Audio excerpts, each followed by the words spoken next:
Okay, and like that, we're going to get the show on the road this evening for all you guys filtering in. You can see the monitor behind yours truly. We're going to be asking a couple questions today, which is, if you saw the Fetterman debate, Dr. Oz and Fetterman for Pennsylvania Senate, did anyone catch that debate? Because I have to ask the question, even as a liberal, did Fetterman come across as being incompetent? Do you believe the Democrats, the liberals, may be making a mistake pursuing this individual for the job? Is he not up to the job? We have to ask that question. We're going to play a clip. I'm going to give you the reason why I would even propose such a question. Is Fetterman unfit, as Just C in the comments suggested? Is Fetterman unfit for the job? Now, in addition to that, folks, you see what's on the monitor behind me for the second topic. Would a red wave lead to Biden's resignation? Why the hell would I even ask a question like that? Well, once again, I'm going to give you a clip of a very famous talking head. I want to play what he had to say, and I want to hear what you guys in the comments, in the box, think about his analyzation. I'll start off the program by asking that you tap the screen. You already know what I prefer talking to. You know what my preferred guests are on the program. I always prefer talking to MAGA. Liberals are welcome. No one gets banned, censored, or blocked on this broadcast. If TikTok can handle your commentary, so can I. We're going to start this off. First of all, we will talk about Fetterman. If you've seen the debates yesterday, I just want to play a clip because this is why we would have to ask, is he incompetent? Is he unfit? I want to clarify something. You're saying tonight that you support fracking, that you've always supported fracking, but there is that 2018 interview that you said, quote, I don't support fracking at all. So how do you square the two? I do support fracking, and I support fracking, and I stand, and I do support fracking. I do want to clarify something. It sound like he was even in the room. It seemed like he was taking time to process the question or needing time to develop his answer. So we got to ask the question, is the man unfit for the job? Even as a liberal, I hate asking that question, but you cannot deny what you saw. Fracking, that you've always supported fracking, but there is that 2018 interview that you said, quote, I don't support fracking at all. So how do you square the two? Look at the pause. I do support fracking, and I support fracking, and I stand, and I do support fracking. I mean, he was trying to say something more definitive than he just support fracking. He was trying to give an answer in regards to why he may have appeared to be flip-flopping. But it looks like he simply could not find his words. So we have to ask, is he unfit? Clearly, the stroke that he suffered in May of this year is playing more of a part than maybe the liberals are letting on. Now, I want you to hear a second clip. This one here is, like I said, it's a talking head, but I want you to hear what this man has to say. Tuesday, 2 weeks before the midterm vote. Now, I have a bold prediction to make this evening. Are you ready for a bold prediction? If you're not ready, you got to leave the room, or you got to turn us off, because this is bold. Okay. So if the Democrats lose the House and the Senate in 2 weeks, my prediction is that President Biden will be under pressure to resign from his own party and will eventually quit. Now, that's about as bold a prediction as you're going to get, because the party understands that it is Biden himself that is dragging down pretty much the whole progressive vision with his demeanor. So, did you hear that? Now, I see in the comments, folks are saying Bill O'Reilly is old and things like that. But what about the notion that if we encounter a red wave, which is widely expected to happen, at least in Congress at the very least, that the Liberal Party will take it out on President Biden and try to encourage him to resign? How do you guys feel about that? You think that Bill O'Reilly may be onto something, or is he beyond his years and spewing off a bunch of nonsense? I'm going to go to the box straight away. Sal Minotti says no Kamala as president. Well, if President Biden steps down, that's exactly what you get. Ridiculous. Just look around and see what Biden's done. Well, it depends on what side of the aisle you're on. I talk to right-wingers all the time, my beloved MAGA viewers. I can't convince them that Biden has done a damn thing. But let's go to the box. Chris, the side of the program. Good evening. Hello. Good evening. Sorry about yesterday. It's all good. So Okay. real quick, I just wanted to kind of re-elaborate what I was trying to say yesterday. Sure. So yesterday I was saying about this whole Kanye West thing. Do I think he can do the job? Of course. But is there other people who can do the job as well? Yes.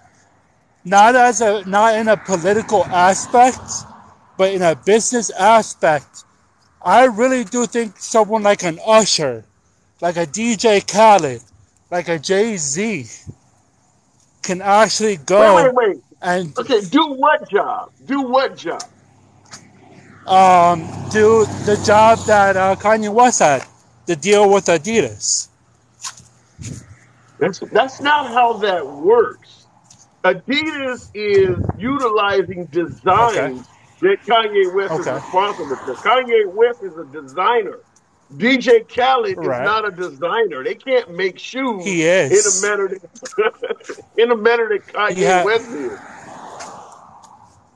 So if you look at actually Kanye West and DJ Khaled are both designers. They have lines. No, it's not the same. If DJ Khaled was as good of a designer as Kanye West, you would see it in his business success. It's not there. Kanye West is also championed with teaching the Kardashians, Kim Kardashian even, how to dress. I mean, the guy is well beyond any other rapper in terms of his designing skills. You're not just going to throw somebody else in there and compete with them. Okay. So and then so what do you think about our? Let's get to our actual. There's just an. Okay. Okay. Did you see the Fetterman debate yesterday? I did. Do you believe? Did he come across as incompetent? My thing is, you know what? Yes, he did. I don't mean to speak bad about anyone because that's not my character. But what I will say is this: it's very irresponsible of him to run for senator, to run for office when he knows that he had a seizure. What happens if another seizure happens when he's in office? You know, then what is he going to do to people of Pennsylvania? Okay, but I mean, we could also argue, do you believe that it's irresponsible for Herschel Walker to run, knowing what he has begged his baby mamas and things like that in the past to do? Herschel Walker is not exactly being honest with the voters either. Yeah, and you know what? That I do agree with. But Okay. medically, he is more fit. Medically, he is more fit to serve the people of Pennsylvania, and we won't have Dr. Oz. We won't have to worry as of right now about his health.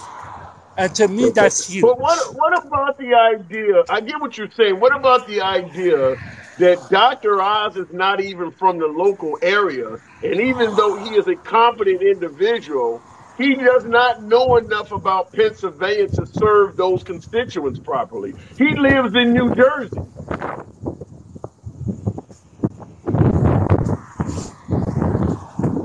Yeah. Are you there? Yeah.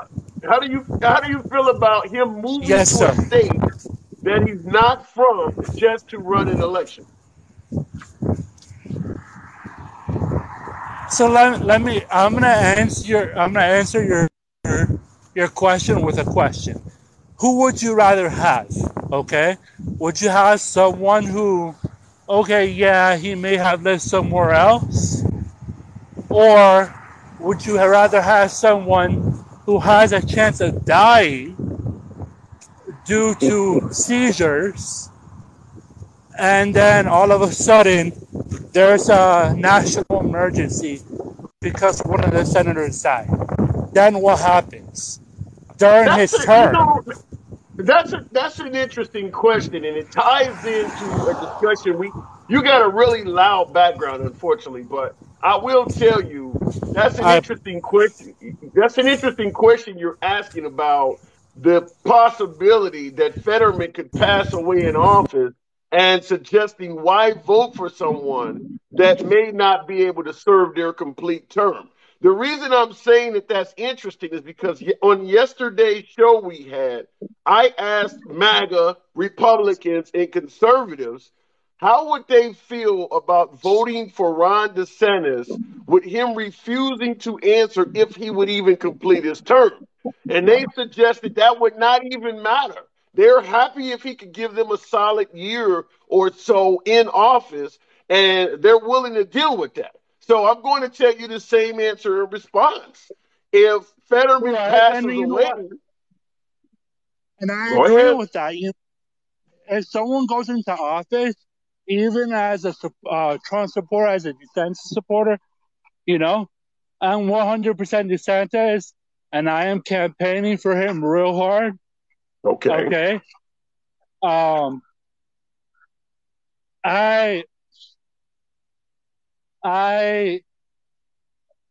You sounded like personally, Fetterman. You sounded like Fetterman. yeah, I'm 100% for people who can actually serve their full terms. Do I Okay. think DeSantis should stick it out? Yes, I do. And Okay. then run for president. So with That's him, my stance on that. refusing, with Fetterman refusing to answer the question, not Fetterman, with DeSantis refusing to answer the question if he will even stay, would you still support him even though he won't even tell you if he's willing to finish his term? I will support him no matter what. Yeah. Okay. So then, Because I go ahead. think he's the best man for the job. Yes.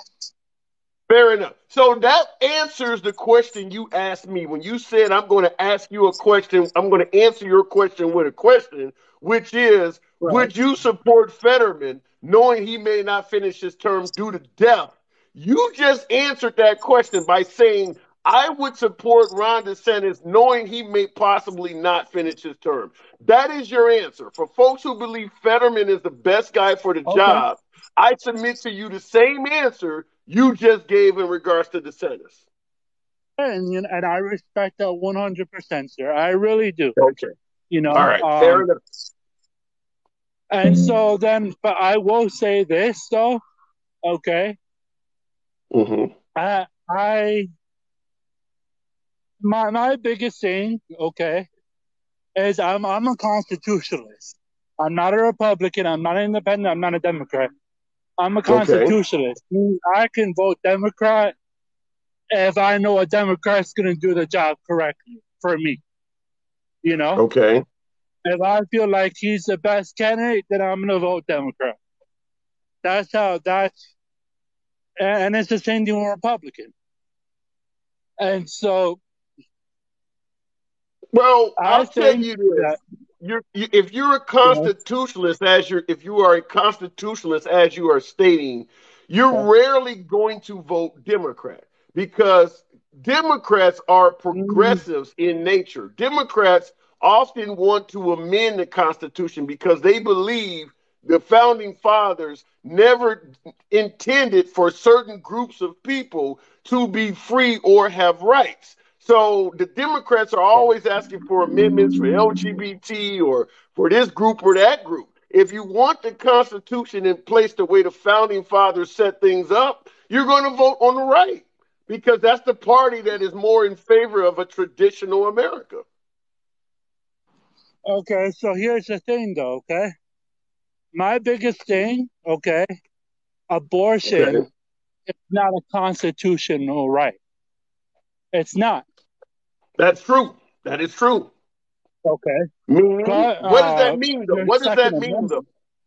What does that mean Okay, when you say abortion is not a constitutional right? so when you hear Bernie Sanders, right? Bernie Sanders is always saying abortion is a constitutional right.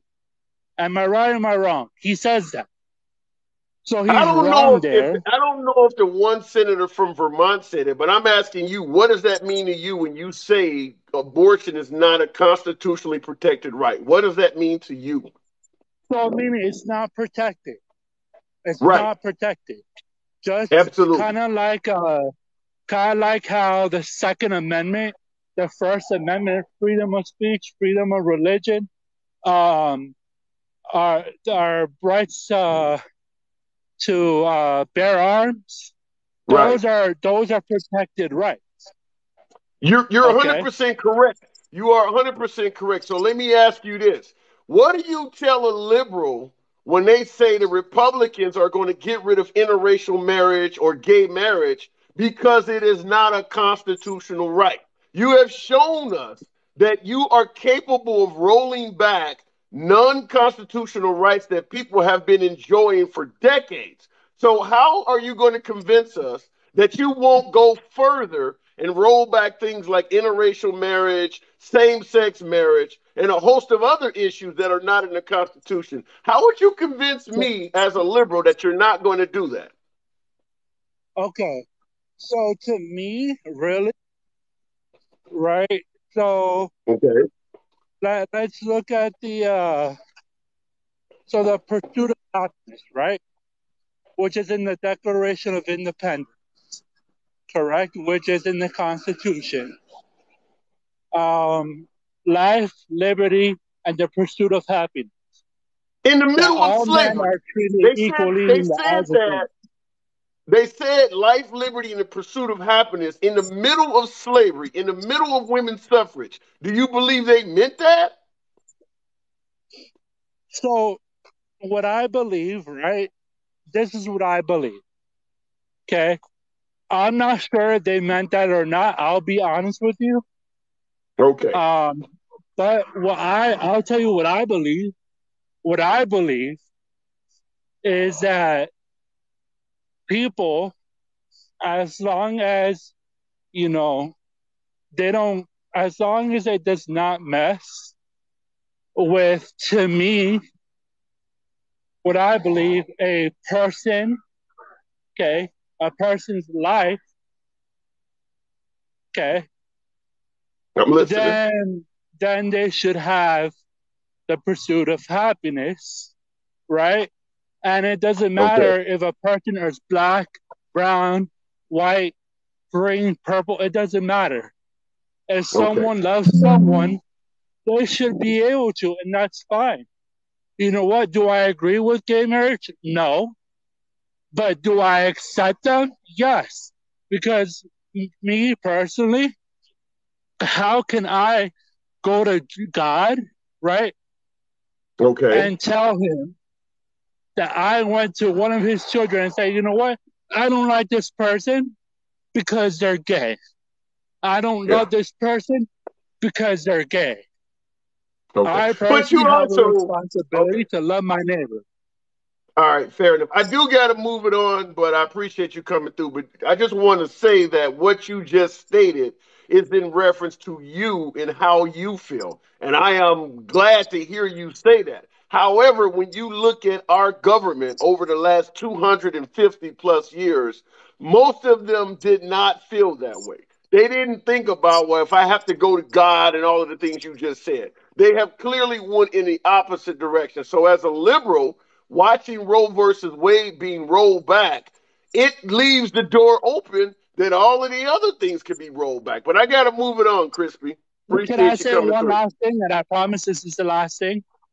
Okay. Make it quick. Go And ahead. I know. All right. And you can count me on this. Okay. So, Okay. but my thing is that, and the reason why I'm not for abortion is because there's just abortion was originally set for emergency purposes. When it was set for emergency purposes. Now that women are wanting to get it whenever they want, that's when I'm not for it. But all right, my brother. Okay. All right. Good talk. Catch you later. And in to that, I will say that he is right. There were beliefs that an abortion was never meant to be for anything. It wasn't meant to be for birth control. However, the Second Amendment was never meant to be for machine guns and some of the shit we have now. That's what being a progressive is all about, is the fact that when the founding fathers were around and when the founding fathers created the Constitution, there was no way that they could accurately predict the manner in which the American population would evolve. We have evolved in ways that maybe they never predicted. So just want to throw it out there like that. But I'm going to go right back to the box. I won't bloviate too long. Real quick in the comments, though, the right libertarian guy says the Second Amendment was actually meant for that. Well, if the Second Amendment was actually meant for that, to stave off a tyrannical government, to prevent the government from rising up and mistreating its people, then why aren't you fighting for nuclear arms? Why aren't you fighting to have ricin and anthrax in your house? The government has it. If the government really let me give you guys a real quick, and I'll go right to the box, but I want to speak on this real quick. When you think of a tyrannical government, think of Saddam Hussein, think of Stalin, think of Putin. I'm talking about people that are going to do a hell of a lot more than fight in a firefight with you with another pistol. I'm talking about people who will gas their own people. That's what has happened throughout history with tyrannical governments. So if you think the AK-47 or the AR-15 you got in your pickup truck is going to stop a genuine tyrannical leader, you are mistaken. We know what tyrannical leaders do throughout history. The shit you have is not going to stop that. Let's go back to the box. Facts matter. Maybe I'm getting it wrong. I don't know. But good evening. Hey there. The premise that a constitutionalist wouldn't want to vote for a Democrat because they're likely to want to change something in the Constitution, I reject. In fact, if you are a true constitutionalist, you would respect the fact that our Constitution was written so that we can amend it. Yeah. Yeah. So I reject agree that with premise. That. But I'm just simply saying that And in fact, if you're looking to a party, if you're looking at a party that's most likely to amend the Constitution and change it, it's going to be the progressive side of the aisle. Well, I agree with that. But I mean, if you're saying that a constitutionalist doesn't believe in amendments, well, then I guess they believe in slavery. You said it. I didn't. Yeah. Fetterman, incompetent. Well, wait a second. Before we get there, I want to just touch on one quick thing I got on my mind, and I've had it on my mind for a minute. Sure. I just learned a fact that I find extremely disturbing, that it got under my radar, and I don't know how, and I don't know how it got under so many others that are more in the know. Did you know that Buckley Carlson, Tucker, and you couldn't find a wider, geekier name, Buckley. Carlson is Tucker Carlson's son. And were you aware he was an intern for Trump? Tucker Carlson's son was an intern for Trump? Yes, Bucky Carlson. No, I'm not aware of that. But when you look at Jesse Waters riding around on Air Force One, Kimberly Guilfoyle marrying into the family, doesn't surprise me. Doesn't surprise me at Oh, all. I'm not just saying it surprises me. I mean, it disappoints. Yeah. It takes me to just one more level of disappointment. But I mean, is that Yeah. not almost the definition of state TV? Because I mean, I pose that if you've just given my son a job in the White House, then am I likely to favor you on my newscast? Well, yeah, I mean, you make a point, and I've thrown that out in the program all the time when my MAGA folks tell me that CNN is in the tank for liberals. And yeah, I mean, the amount of Fox News personalities, like I said, Kimberly Guilfoyle is married into the family. Jesse Jesse Waters has been on Air Force One numerous times. Sean Hannity has been on stage promoting Trump at rallies. Bill O'Reilly has been a close friend of Trump for 30 plus years. And on January 6th, Laura Ingraham and Brian Kilmeade was calling him on his own personal phone. So I agree 100%. Sean Hannity also. Sean Hannity also did. He texted him. So Fox News, if you believe that if you believe that CNN and MSNBC is in the tank for liberals, you would almost have to think that Fox News is related to Trump because they are far closer to Trump than CNN or MSNBC is to Biden or Obama. I mean, it's considerably closer. They're all intertwined and everything. Yeah. So, absolutely. All right. So, to the topic, Fetterman. Yes. I don't like having to go here, but it was quite disappointing. Yeah. It wasn't a good showing. Why would his handlers let him go out there like that? I don't know if they thought he would have been able to do better. I mean, there's no way of me knowing that. There's no way. You have a debate prep, and just real quick, let me interrupt real quick because there's a few new people. I just want you guys to hear this. There's only 20-some seconds. Clarify something. You're saying tonight that you support fracking, that you've always supported fracking, but there is that 2018 interview that you said, quote, "I don't support fracking at all." So how do you square the two? The pause. Wow. I do support fracking, and I support fracking, and I do support fracking. I mean, I do want to clarify. It sounds like he's in a different location. I mean, now you said that maybe they didn't know. I'm just going to say they have debate prep. You have folks act as if they're Dr. Oz and challenge him. It seemed like they would have saw that in a debate prep. I agree with you. I've got nothing. I can't delve into their minds why they made that decision, especially if he was unwilling to give up his medical records and knowing that was going to be something that was going to be thrown at them. It was bad. It was a train wreck. Yeah, and I mean, I've seen the comments. I've seen the comments. Kiki has said, "Play another clip, maybe." You don't get another clip. This can't happen. You can't do this in the middle of a debate and say, "Let's move on." People saw that. So I don't know about playing another clip. That actually happened. So it looked bad. There's no need for another clip. It was consistently like that. Yeah. And I support that. Yeah. But would you take Dr. Oz over him like my previous caller was saying? God, no. Because I mean, I don't know what Republicans' idea, what's on their mind with this fetish they have for celebrities, but that hasn't panned out well for the country. Yeah, they're not trying to elect a celebrity. They're trying to find somebody who's going to win. I mean, we'll throw a celebrity out there too. How many people are calling for The Rock to run for president? I mean, or Oprah or somebody. I mean, they don't want celebrities. They want a winner. Oprah's a thoughtful lady, and she's had a very, very diverse career, so she might be feasible. and she's got a bunch of money, and she could certainly get the right folks in there to advise her. But The Rock, no. I mean, he's just a bald-headed guy, a little lighter than you. I mean, no.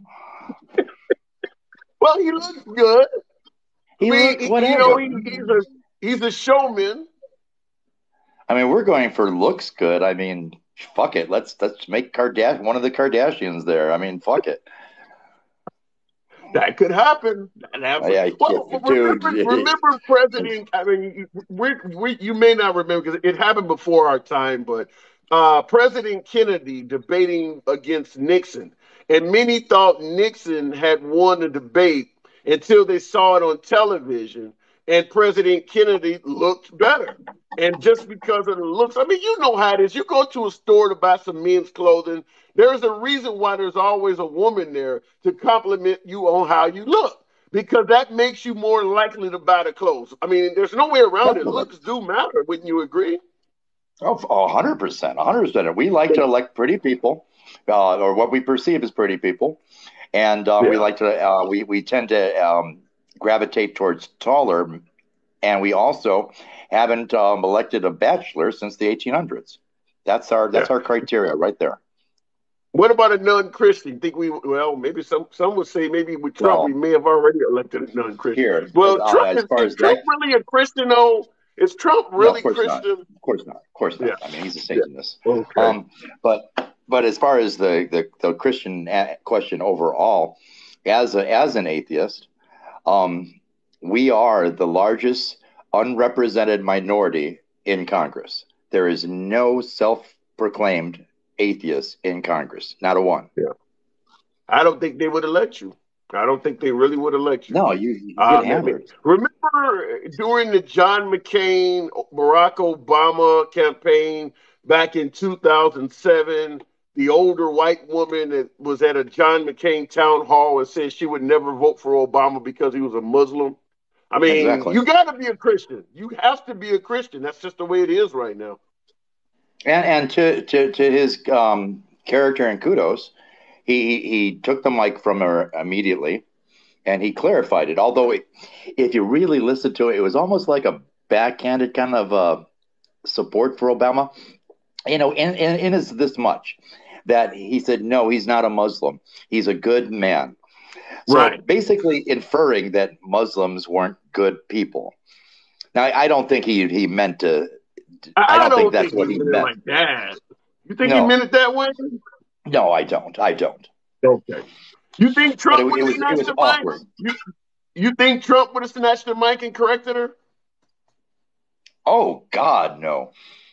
He would have given her a few more minutes and thrown a MAGA hat on her. All right, free hat for you.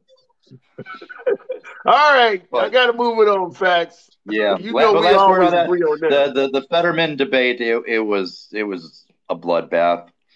I just hope they say that his thinking process isn't in line with his speaking process.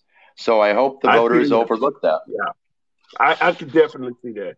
All right, appreciate you coming through, man. Have a good night, my friend. You too. All right, folks. In regards to the monitor behind me, wanted to play the other clip because folks have come and gone, but I wanted you to hear this because this came from, an old talking head. Many of you are familiar with him, but I want you to hear this. A bold prediction to make this evening. Are you ready for a bold prediction? If you're not ready, you got to leave the room or you got to turn us off because this is bold. Okay. So if the Democrats lose the House and the Senate in 2 weeks, my prediction is that President Biden will be under pressure to resign from his own party and will eventually quit. Now, that's about as bold a prediction as you're going to get because the party understands that it is Biden himself that is dragging down pretty much the whole progressive vision with his demeanor, Biden's demeanor. So once again, Dems lose the House and the Senate 2 weeks from today. Biden comes under pressure. Not going to hear a lot of that pressure publicly, but it'll be there privately. And I don't think he's going to make out his last 2 years. So, what do you guys think? You think that Bill O'Reilly may be onto something? I see in the comments, Kiki says the guy needs to retire. But what do you think? You think that it's possible that the libs, the Dems, the progressives will be so angry at President Biden? Because many folks do suggest that the midterms are often a referendum on the president. Maybe, maybe not. I don't know if I'm in the tank with that because historically, a new president loses in the midterms anyway. It really says nothing about whether the president will be successful or not. President Obama lost in 2010, his first midterms. Hence the new phrase shellacking. He stated he took a shellacking, and obviously he went on to serve 2 terms. President Bush lost in the first midterms, and he went on to serve 2 terms. So is it a referendum on the president? It sounds feasible to say that because the poll numbers for Biden right now are really low.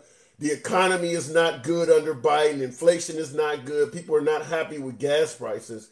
But I'm just giving you historical precedent to show that a president who loses the House and Senate can still go on to be reelected. It's clearly happened many times. I believe Bill Clinton also had a similar experience, but I may be wrong on that one. But I'll go to the box, and we'll go straight to Miss Drew. Evening. What's up? Not much. Good to have you on. Hello, can you hear me? Yeah, the notion that Biden would potentially resign if the Democrats are the victims of a red wave. Can you see that possibly happening? I don't think it's going to be the Democrats that force it. I think if it's a red wave, it's going to be either you're going to be impeached or you resign. So you could see President Biden, if there's a red wave, you are assuming that President Biden could end up being impeached? Yeah, just simply off his leave from Afghanistan will get him impeached. All of his business dealings with China will get him. There's mounds and mounds of evidence that will get him impeached. But I mean, well, the botched Afghanistan evacuation, you're blaming all of that on Biden. I mean, wouldn't you look at the military advisors and things like that? You don't think Biden was the one to tell them how to load up C-130s, do you? I think that Biden was the chief commander in charge at that time, if I recall correctly. Yeah, it's a screw up. No doubt it's a screw up, but I don't know if that would meet the grounds of impeachment. Oh, It definitely is. It definitely is, according to all of these experts that I listen to. And not only that, he is compromised by China. That is a fact. How so? And if you don't believe me, you should go out and listen. You should go out and do your own research. You know that game we used to all play when we were kids, Marco Polo? That's all I'm going to say. Yeah. Okay. Well, Marco in regards Polo, to... you know what I'm talking about. Yeah, I know the game you're talking about. In regards to Biden being compromised by China, the liberals said the same thing in regards to Trump and Russia. I mean, if you do your homework, you could come back with answers that both of them are compromised or one is and one isn't. But, I mean, Trump clearly said that Russian intelligence was more reliable than American intelligence. There are plenty of people that believe he was compromised. So I don't know about that one. Huh? But they did impeach him in the House. I mean, they did impeach him in the House. They even impeached him after he left office. They continue to harass him to this day. I don't understand the obsession with Trump. I just don't get it. He won't go away. The left is more. Kind of reminds me. I'll give you an answer about the obsession. Kind of reminds me of the old James Bond movie where the bad guy told James Bond, "Why won't you just die?" And that's the thing, is that they are obsessed with him because he won't go away. If he would leave and get out of the political sphere, people would stop messing with him. But he is incredibly active in politics. So he's going to be the victim of attacks. They're scared to death of him. They're scared to death of him. Maybe so. But that's going to lead to him getting attacked. If he's trying to take over the country and run for president again, you think they're just going to be quiet and let him do that? I think that they need to be quiet and leave him alone until that time comes. And just like they did every other president that came along.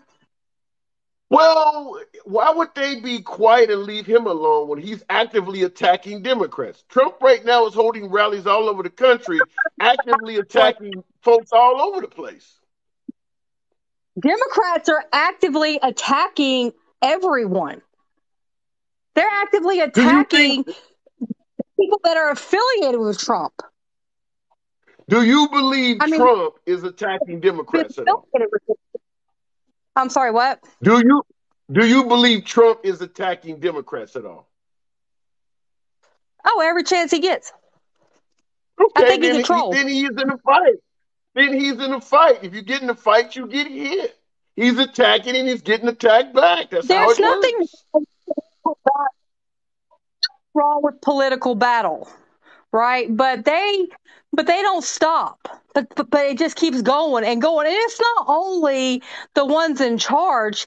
It's the TDS. It's like you're so deranged, not you, but, some people are so deranged that they just can't let it go. They're just so obsessed with hating this one person.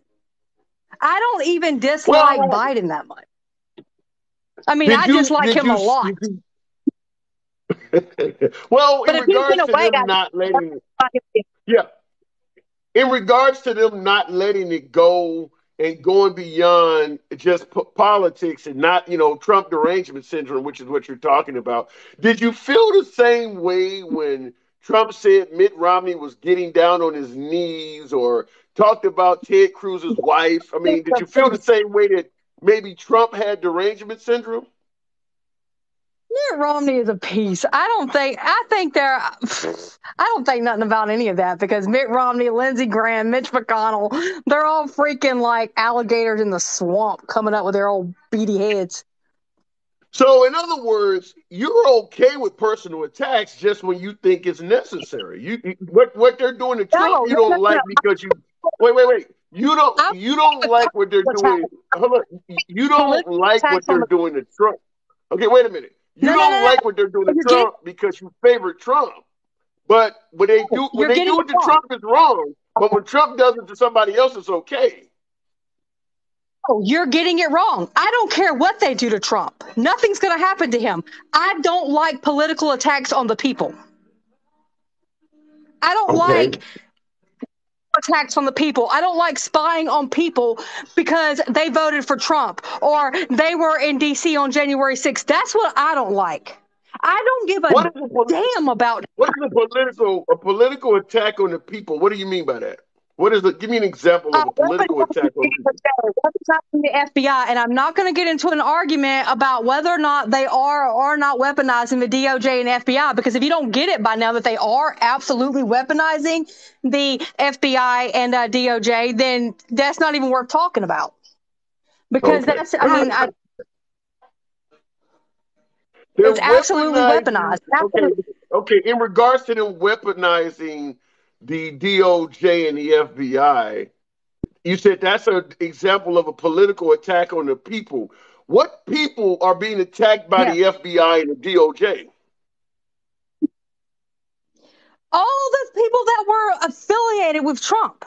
What about all the people that were just in D.C. on January 6th? They didn't even go to the Capitol, and they had their homes raided by the FBI. There were several hundred people that happened to. Okay, so in regards to the DOJ and the FBI being weaponized, are the protesters on January 6th the only victims of this you're talking about? Is there anybody else? Yes, the political affiliations of Trump, his lawyers, Rudy Giuliani, all of them have. Think about the outcomes of it. What's really happened to any of them? Nothing. Nothing, and nothing is going to happen to Trump. Well, people. you mentioned Rudolph. I asked you, were you talking about anybody other than the January 6th protesters? And you brought up Rudolph Giuliani. He is a January 6th protester. Well, I guess, but I mean, he was. Yeah, he gave. But he was being attacked way before January 6th. So. Well, I guess. Yeah. But what about Glendale, and then there's Lynn Wood. And people can think Lynn Wood is crazy, and I think he's crazy too, but still, he was attacked. He lost his freaking law license, all this other stuff because of his support for Trump. That is crazy. That is crazy. I don't have a problem. I want to say I don't care if you hate Donald Trump, if you wish death upon him today. This is America, and we have the right to say that. I don't care. This is not about these elite politicians. Why did they cite the removal or the revocation of his law license? Why did they say they were taking it? They said they were taking it because he was being like dishonest and integrity and all these other reasons. But we all know that's BS. They literally broke him financially. He was a defamation lawyer. I mean, come on. Okay. You think he didn't know what to say or what not to say? And you have all these judges that are already in place. Let me ask you this question. For the legal officials that were around Trump that said that the Dominion voting machines were compromised with no proof or they weren't able to prove that in court, at least, do you believe that what they did was wrong? Should they be punished for that? Did it cost Dominion any money? Because isn't that the definition of defamation? Doesn't it have to cost you something? It didn't cost them anything. There's no way in the world that's not going to cost them money. Let me respond to that. Okay, let me respond to that. If your machines are being used for the election and the president of the United States says your machines are not credible, the next time we have an election, people are going to try to find machines that are not made by you. It absolutely will cost them money. How could you not see that President Trump and all of those high officials saying that those machines are untrustworthy? You don't believe that would cost them any money or any business at all? No, because I don't think they've lost any states. Not that I'm aware of. I could possibly be wrong, but I don't think they've lost any state contracts at all. Okay. No, I don't think it's cost them anything. Okay, so in other words, they sued and all this. Okay. The Kraken lady and all them crazy people. So let's go with your statement then. If Trump said all of that stuff about those machines, so did his lawyer, Sidney Powell, so did his lawyer, Rudolph Giuliani. If they said all of that stuff about those voting machines not being credible, and if you're correct in saying they did not lose a single contract, what does that say about all of the contractors that are using those machines in regards to how they believe what Trump, Giuliani, and Sidney Powell are saying? If it didn't cost them a single contract, would it not be safe to say? To me, it doesn't say anything. You know what I mean? It doesn't say that Dominion is right or wrong or whatever, because really there's no hard evidence besides the 2,000 mules thing and that's come forth. I mean, there's the Seth Keshel report, which I believe there was rampant fraud across the United States. I think it's been going on way before Trump. So I don't think it was just in the 2020 election. I think it's been going on for a really, really, really long time. And so, but I don't believe that it cost him I don't believe that it cost them anything. Well, the point I'm trying to make is if you're right and it didn't cost them anything, that makes it clear that the people using those machines don't believe a damn thing that Trump, Powell, or Giuliani are saying. I mean, that would have to be. If they want to vote, what choice do they have?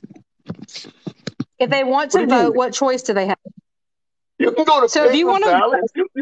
You can get away from those machines. No way. I would never do a paper ballot Okay, because well, I know but many that's people you. That's you. here.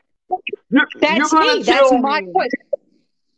Okay. Well, let me before I let you go, I want to ask you one more question because you mentioned that the machines were possibly compromised long before 2020, correct? No, I said not the. No, I didn't say those machines. I said I believe voter fraud's been going on way before Trump. Okay. All right. So let me I ask you didn't this say anything about based on what machines. you just said. Okay, fair enough. So let me ask you this based on your statement that election fraud has been going on long before Trump.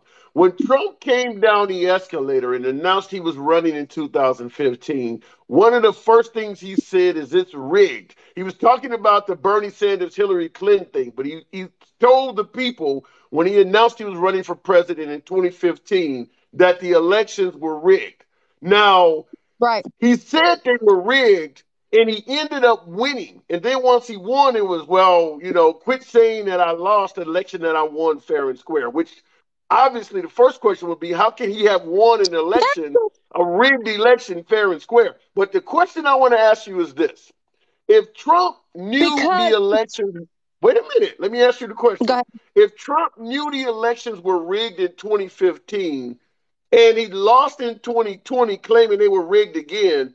Why didn't he do anything the 4 years he was in office to fix it? Because he doesn't have control of the states. That's what they're about to hear in the Supreme Court. Moore versus So you're Harper is going to saying, determine that. He so doesn't you're saying that control of the he states. could Neither not do have the governor. found Only the legislature does. all of those court cases he According filed when he claimed. Wait a minute. All of those court cases he filed when he thought the election was stolen from him. He couldn't have done none of that before 2020.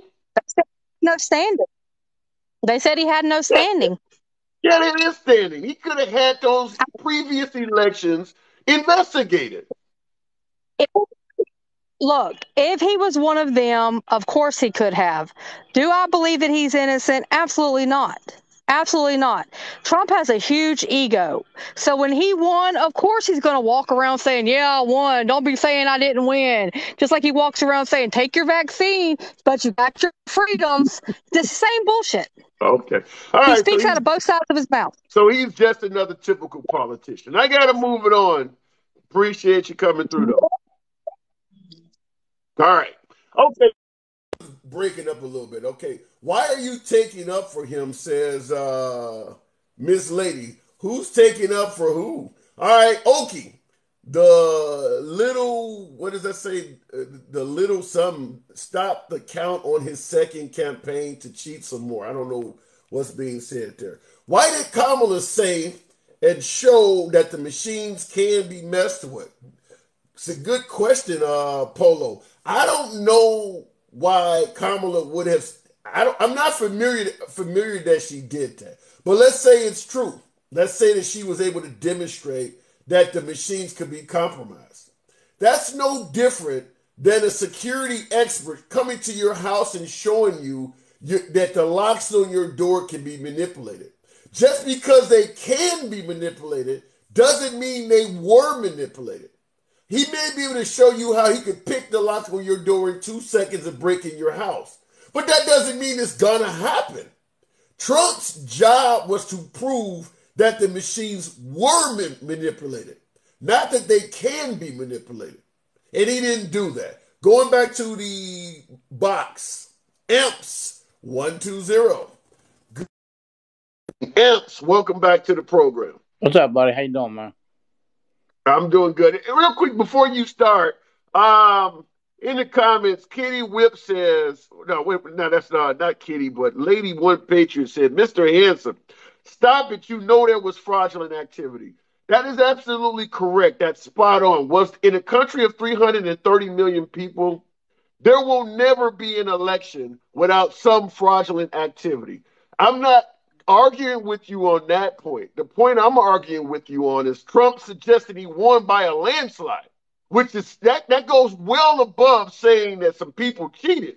He's saying that he won. He didn't prove that. Neither did Dinesh D'Souza. It's a difference between proving fraud happened and you actually won. He didn't prove that. Imps, good evening. What's up? I was just reading an article about the Dominion voting machines and all the, back and forth. This Pelosi family, in on it. The Clintons, that the Dominion serving company donated to both parties, but it was also in Hillary's back pocket and all that stuff. It's just, they did prove, though, in the Antrim Township that they blamed it on human error, that when they counted, that Biden won by 3,000. And since it was in a Republican county, they recounted, of course, and then they found that Trump won by 2,500 after the recount. Fact. Okay. So, well, here's the problem I have. On election night, Trump is on television. That was BBC. That was BBC, by the way. Someone asked who's the fact. That was BBC. Right. Okay. Fair. Well, here's my problem. On election night, Trump announced while the Pennsylvania votes were still being counted, and I think they were at about 30% of votes counted, he got on television and announced he had already won. And Chris Christie, who was sitting in with ABC News and being an analyst, said at that time, there's no reason for him to be on TV saying this already. Like, there's no way he would know that. And I think that set the precedent that Trump could not be trusted in regards to what he was saying about the election. And what do you think about the Steve Bannon leaked audio where he's admitting Trump is going to claim he won even if he didn't, and if Biden is winning, he's going to say the election was stolen? Steve Bannon said that 5 days before it happened. How do you view that? I didn't hear that personally. You didn't hear that? I may be able to bring it up for you.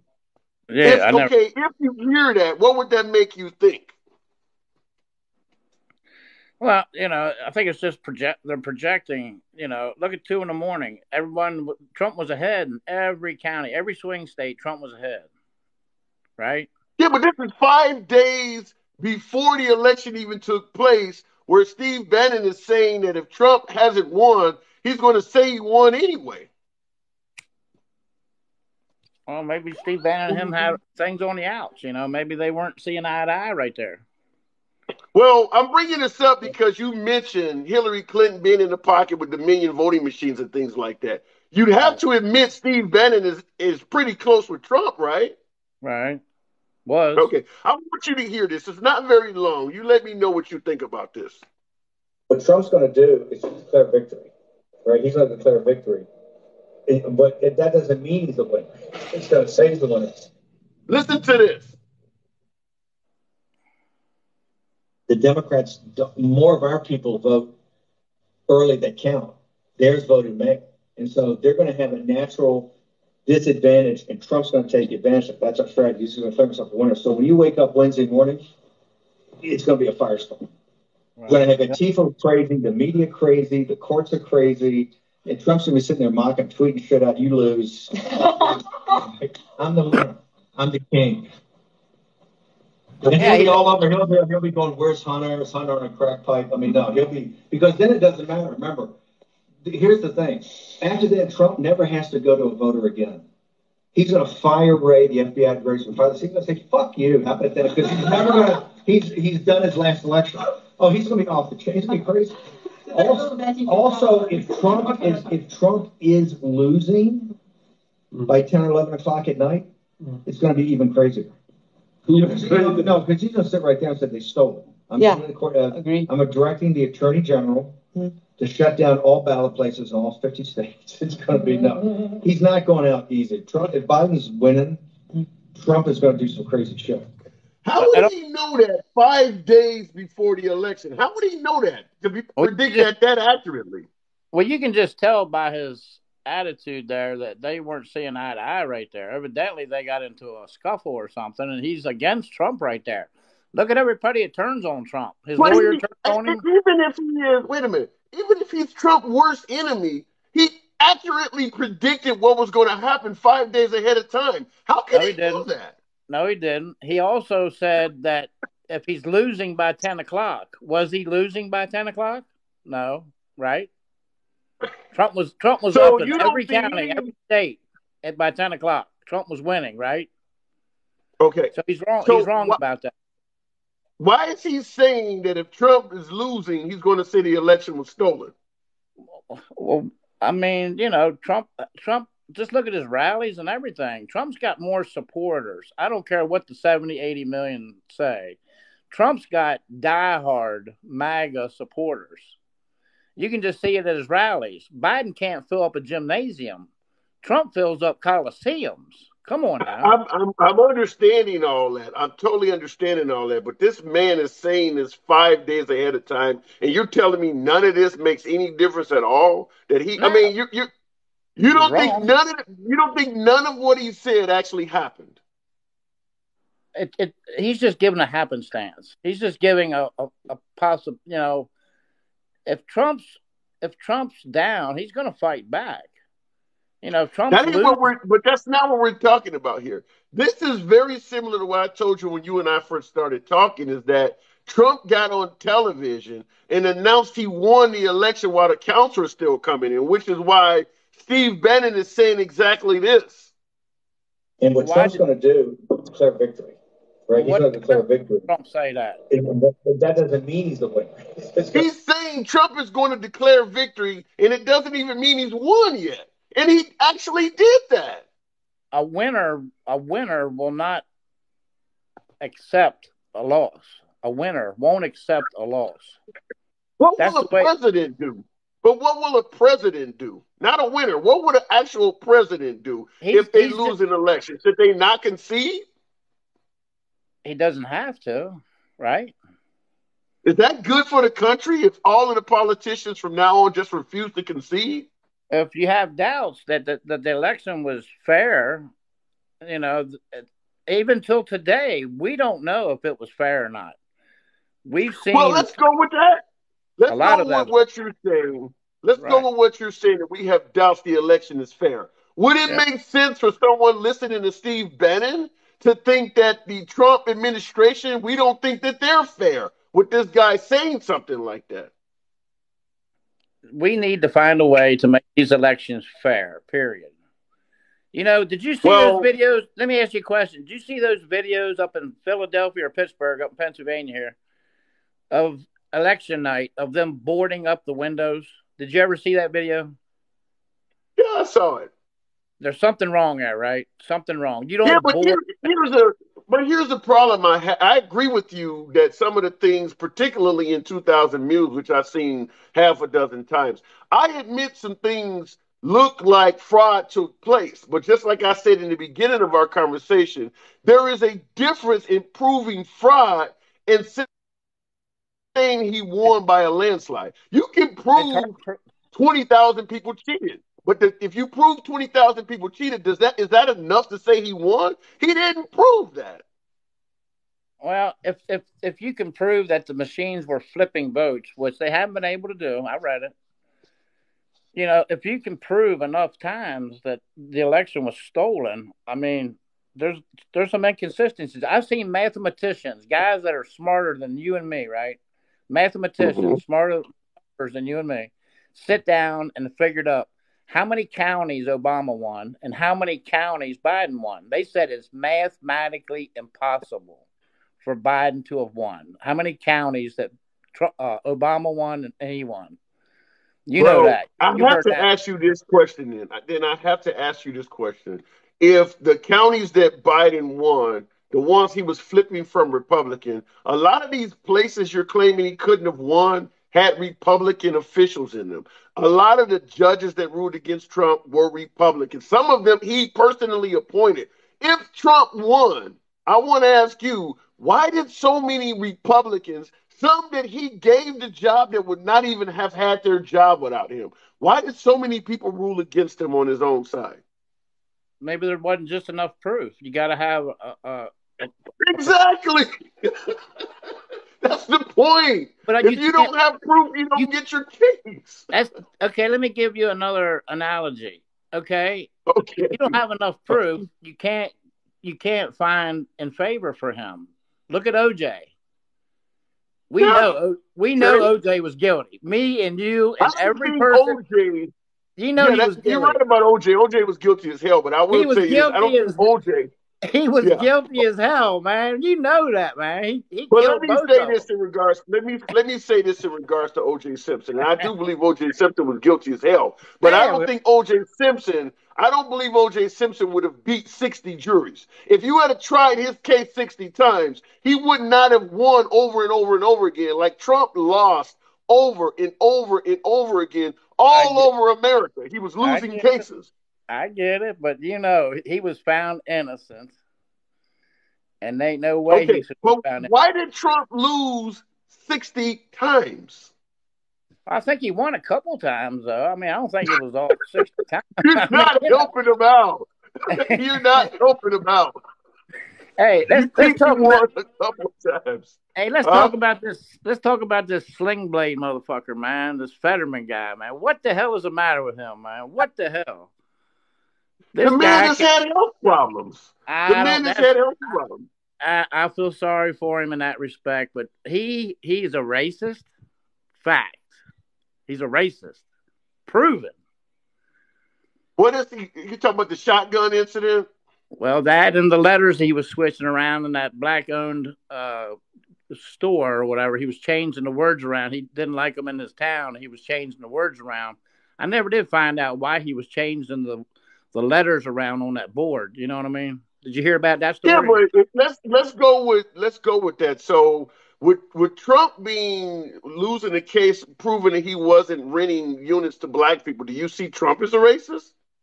No, actually, he brought people into his hotel. Black lady. No, he lost he lost an actual settlement that showed that they were not renting to black people. They were not renting out his units to black people. How did that happen? I don't know. I don't know what happened. I'm just saying Fetterman is too. If Trump is, Fetterman definitely is. Okay, possible. Maybe they both could possibly be racist. I don't know. I'm not in Pennsylvania. I am now. But what about him lying about fracking, man? That is a straight up lie. If he's going to lie to the people on camera, what do you think he's going to do behind our backs? Are you talking about Herschel Walker or Fetterman? Fetterman. Okay. Whatever answer you give for Herschel Walker, I'll give the same answer for Fetterman. Well, Fetterman lied. I don't care about Herschel Walker paying for an abortion. I really don't. That's not on me. No. You said lying. You talking about lying. Do you think Herschel Walker's been honest? Probably not. Okay. Ain't no politician 100% honest. You know what I mean? But 100%. Not even 20%. Well, he lied his ass off. Fetterman, do you think Fetterman is going to release criminals on the street? Because he said that's what he wanted to do. You know what that's going to do? Go ahead. He wants to empty the jails. He said that was his total outlook, was to empty all the jails. Okay, I mean, the Democrats. You think that he's going to become? You think he would become governor? Well, no, he's running for Senate. When is he running for Senate? Yeah, he's going to get all the prisoners released. He said that's what he wanted to do. He said a senator can't do that. A senator, that's beyond the power of a senator. A senator's job is to represent that state in Washington. That would be the governor that could do something like that. So he can't even do that, even if he wanted to. Well, if they have a Democrat governor and he's a Democrat senator, you don't think he's got power over him? You don't think he's got Have you heard the Democratic candidate for governor saying he wants to empty the jails? I haven't heard him say it. I haven't even listened to that race, but I'm just Fetterman. The governor, just because they're on the same side of the aisle, the governor could be Democrat and Fetterman could be senator. They could disagree with each other. You're not going to agree with everything. I mean, Liz Cheney doesn't agree with everything Trump says, and they're in the same party.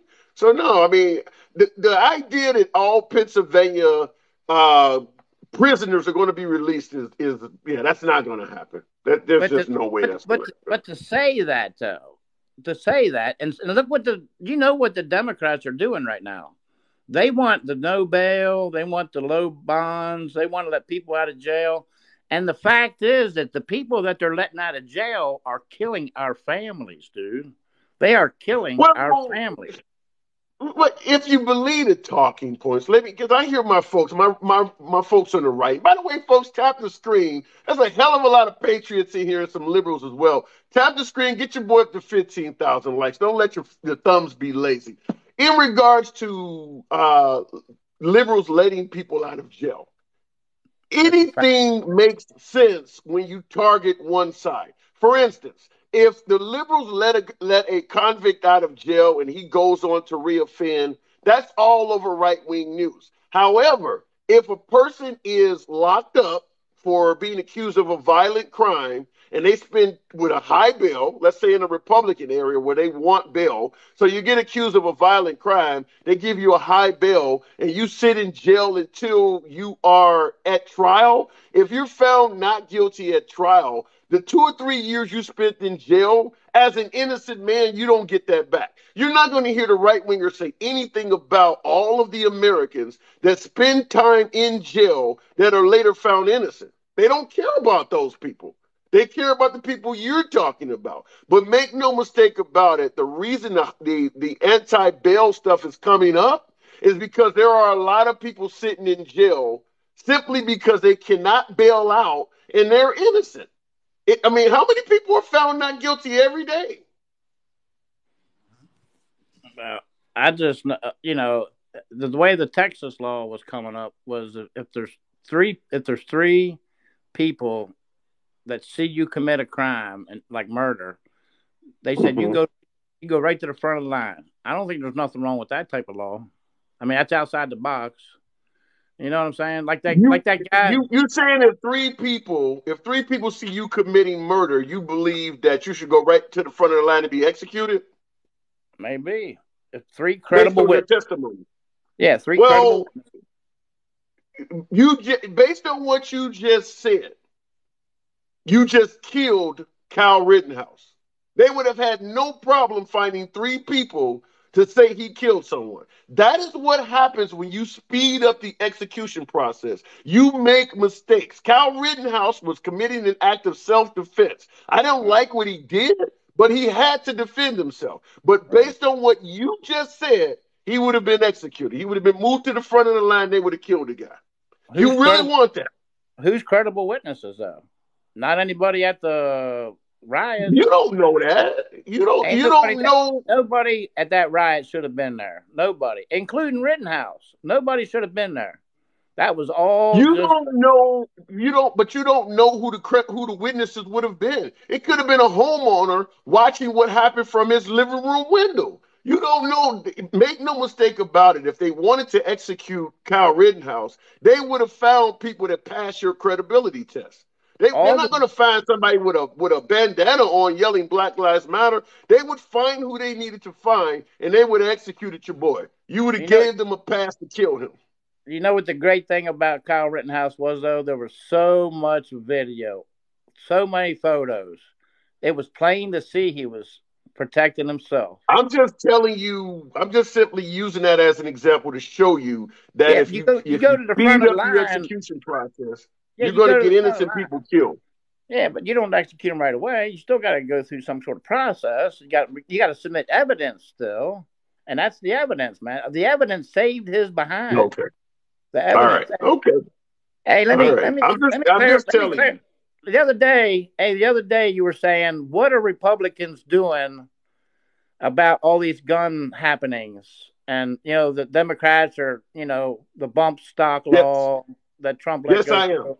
Remember that you said that. What are Republicans doing to safeguard America? Mass shootings.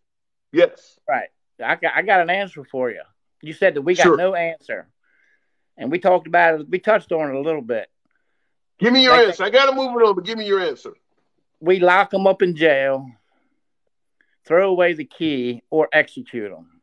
Like that guy that they just tried down there for the shooting, Parkland shooting. That guy in Parkland shooting, he's 100% guilty. 100%, not 99. He's 100% guilty. Throw him in jail for the rest of his life is what he gets. That's what we're doing. You take a gun, so all of your you commit a crime with it. all of your responses to mass shootings are reactive. None of them are proactive. So it's going to keep happening. You're just guaranteeing that once they kill a bunch of people, we will punish them. But that's a reactive solution that doesn't do anything to try to prevent it from happening in the first place. You can't prevent a drunk driver either, right? Okay. Yeah, you can. With checkpoints, they do it all the time. There's laws that they pass laws that you he's driving though, right? Up to the checkpoint. Okay. He's driving up to the checkpoint drunk. Yeah, you can do all sorts of things. I got to move it on, but there's all sorts of laws they have passed to attempt to reduce drunk driving. They've done all sorts of things. But they put the blow and go in the car. You just hook up an oxygen machine to it. You know what I mean? There's ways around it. All right, I got to go, Amps. All right, buddy. Nice talking to you, man. Have a good night. You too. Come on back anytime. All right, look at it. Okay, it's time for him to go. I like talking to my callers. Come on now. Who's that? Faith London. Real quick in the case. Oh, you guys are hilarious. Mag said he would know. He would know how to skirt around the breathalyzer, huh? Let's absolutely hope that a red wave leads to a Biden resignation, but Biden is a tyrant. If the guy has dementia, cannot string together two sentences, and doesn't know where he is most of the time, that's what my beloved MAGA audience says about Biden. Can't string together two sentences, doesn't know where he's at, can't read without a teleprompter. Then how the hell could he be a tyrant? Make up your mind. Is he competent or is he not? You can't pick and choose when you want to come up with crazy ass ways to describe this guy. Okay, I'm going to go back to the box, but real quick, I just want you guys to once again hear what we're talking about on the show. Just for you new folks who are coming in, tap the screen. 20,000 likes looks like it's possible with all these patriots coming through. And I appreciate the number of patriots that's coming through in the box, but liberals are welcome as well. Tap your screen, get your boy up to 20,000 likes. Midterm vote. Now, I have a bold prediction to make this evening. Are you ready for a bold prediction? If you're not ready, you got to leave the room or you got to turn us off because this is bold. Okay. So if the Democrats lose the House and the Senate in 2 weeks, my prediction is that President Biden will be under pressure to resign from his own party and will eventually quit.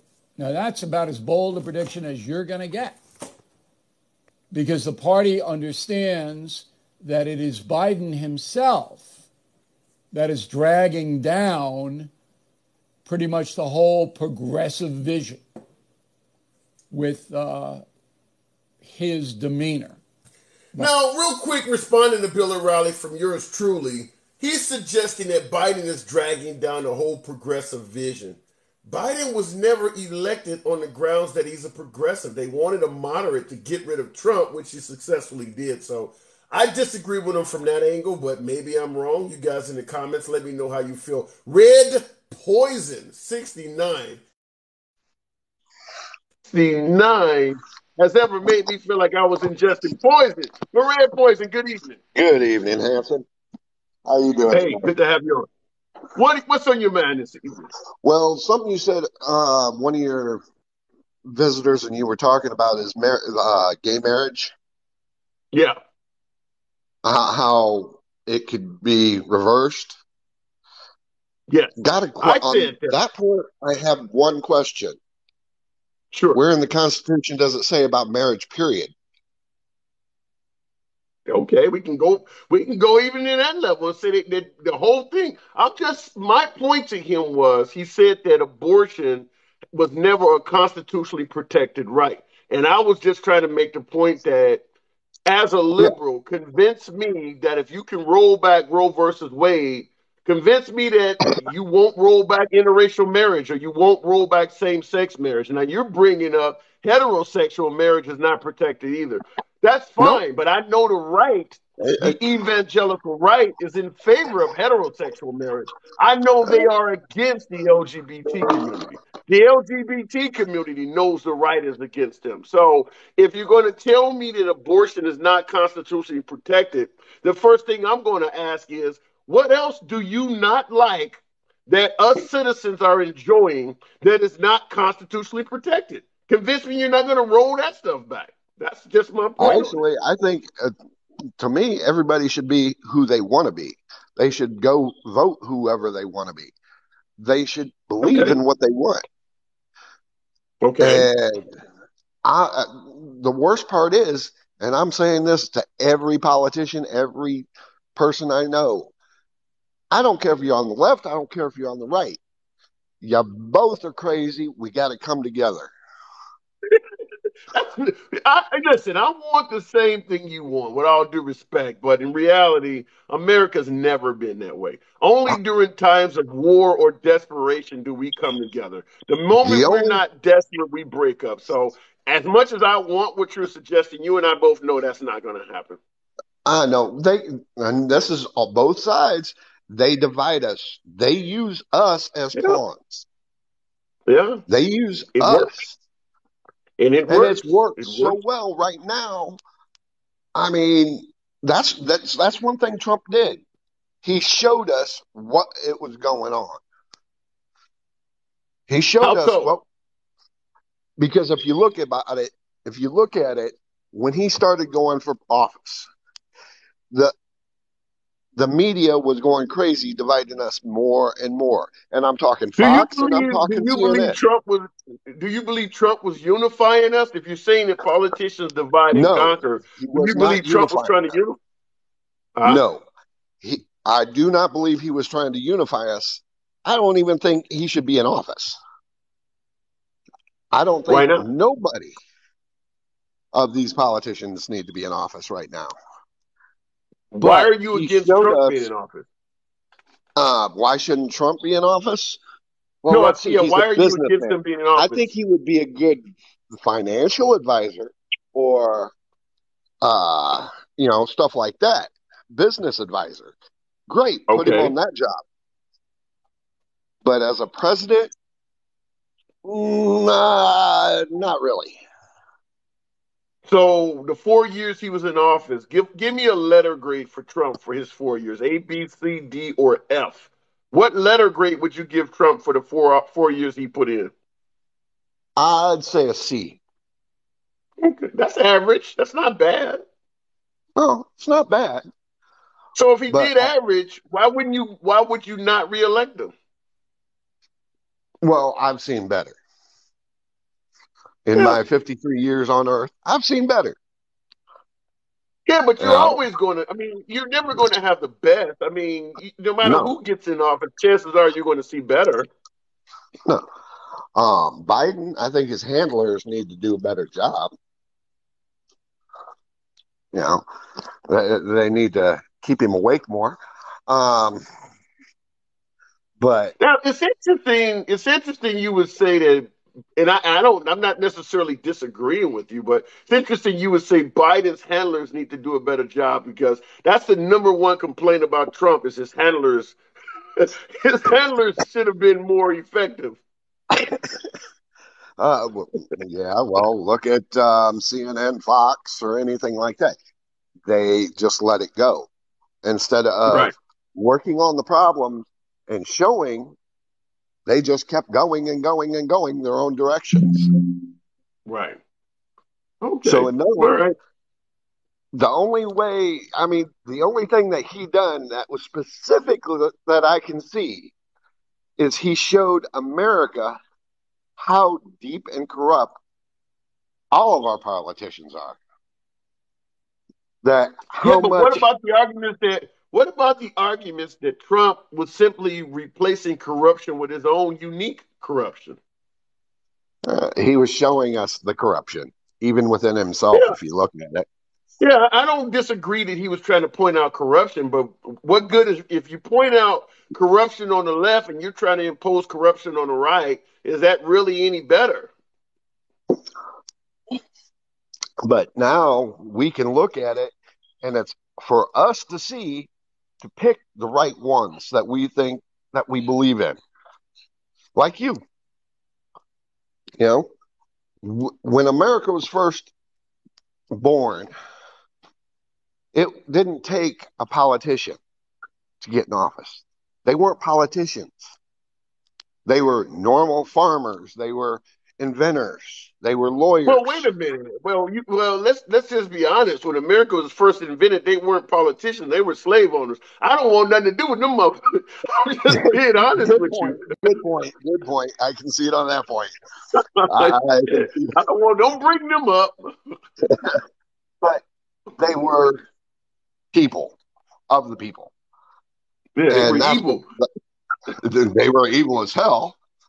Yeah, I don't want to, something, not to get too far off topic, but in regards to what you're saying, that is the primary reason as a liberal why I favor the liberal notion of big government versus small government, or letting states' rights or letting the people decide, is because historically in this country, when we have left things up to the people or states' rights, individuals that look like me got the short end of the deal. It never has been good for people that look like me when you let the people or the states control things.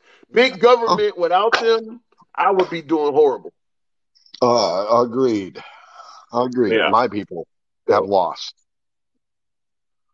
What do you mean? Well, I don't get what you're saying. I'm half Blackfoot. Oh, okay. Yeah. I agree with that 100%. So when it comes to that, yeah, I know what you're saying. Yeah. So there you go. And that's the reason why I vote left. But at the same time, we have become so divided because we've watched the news. We got one show showing us Trump going to, the January 6th committee, which hasn't really shown anything other than hearsay. Yeah, but we already were divided before the news was even, before the invention of the TV. We were already divided. So I don't know if CNN or Fox News, this stuff was happening long before. Yeah. Our country has always been divided. We need to find a way to come together.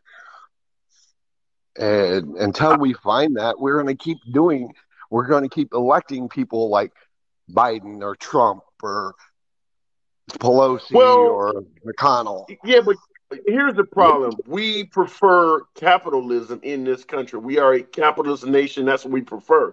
And as long as people can make money in division, that's what's going to, there is no money to be made in unity. If you want capitalism, you have to understand it comes with problems, such as mass incarceration is another one that people are making money off of. People make money off of this stuff. So you can't blame a capitalist for trying to capitalize off something. I don't think you'll ever get the unity you're seeking in a capitalist nation. In my lifetime, I doubt I'll ever see it, period. I don't think you'll see it in your grandkids' lifetime. As long as we are a capitalist nation, people are going to make money off of division.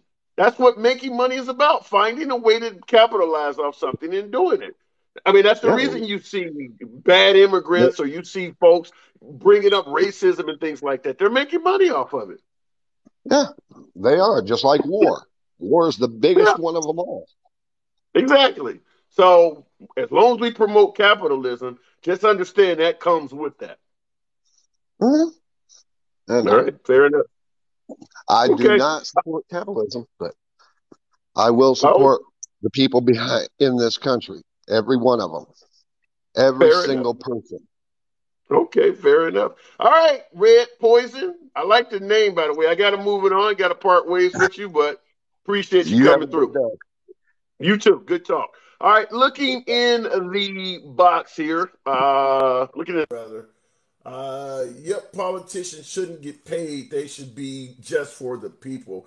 Dana, here's the problem. Because folks say we should have term limits. Politicians should get well, you're saying they shouldn't get paid at all, but folks say they should not get many perks and things like that.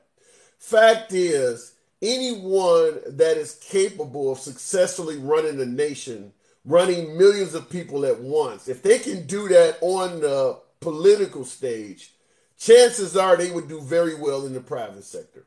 I mean, that's just the way it is. If you can run a nation, you can probably run a company. If you can run a state, you can probably successfully run a business.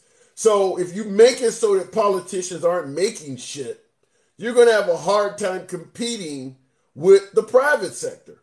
Even right now, where politicians make good money, they still will make more in the private sector. The reason they go into the political sphere is because they make money in backdoor deals that we don't like. Like you'll see a guy leave office and now he's on the board of some company that he's been passing laws for. But at the end of the day, if you take away all the money and all of the perks of being a politician, nobody's going to want the job. I just can't see it. So, although I want kind of what you're suggesting is something I would want as well, I don't see how you can do that and get decent politicians. I want you guys to hear something else. This is a little bit off topic, but it's an interesting conversation. You know what I'm saying? Like, there's nobody that gets judged more than a straight white male. The straight white male. Straight white males judge more than anyone else. Kanye has a lot to say. I'm not trying to make this a Kanye has the live least stream. amount. I'm not trying to make it a Kanye live stream, but I just thought that was kind of interesting. I see in the comments, folks are defending Kanye and saying he was right, but I really think I don't know. There's nobody that gets judged more than a straight white male. The straight white male has the least amount of a platform to even speak. A straight white male can't say, "Oh my God, my internet sucks." Said at least he's honest. Really? Oh my God. Said at least he's honest.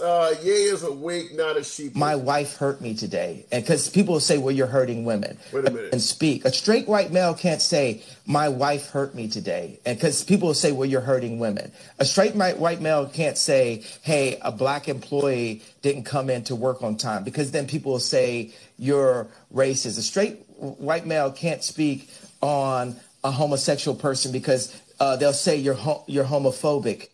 So you guys think Kanye West is right? Oh my God. I'm not trying to make it into a Kanye West live stream, but I wanted to play that. I don't know in regards to Kanye. I don't think that's all facts. Okay, he said a straight white male cannot say my wife is hurting me, as if a black person can. That's not a white versus black thing. That's gender bias. If a woman hits a guy and the guy says you hurt me or he tries to press charges on a woman, a lot of people look at the man as if he's less than a man. If a black woman hits me in the face and I punch the broad back, they're not going to give me any more of a pass than they would give a white guy that did that. So that's not a black versus white thing. That's gender bias. There are plenty of black males that are serving time in jail because a black woman made up a story about domestic violence. You don't get a pass on that shit because you're black. It happens to black men too. So I don't know about that one. Kanye also said Adidas would never drop. I mean, that is true. The guy said, I can make anti-Semitic, or I can say anti-Semitic stuff and Adidas can't drop me. That's a hell of a challenge to Adidas. How would you feel if an employee of your company said, I can say crap that you don't like and you can't do nothing about it? I don't know. He was kind of begging, in my opinion. He was kind of begging to be terminated. But we're not going to go too deep into Kanye. Like I said, it wasn't meant to be a Kanye live.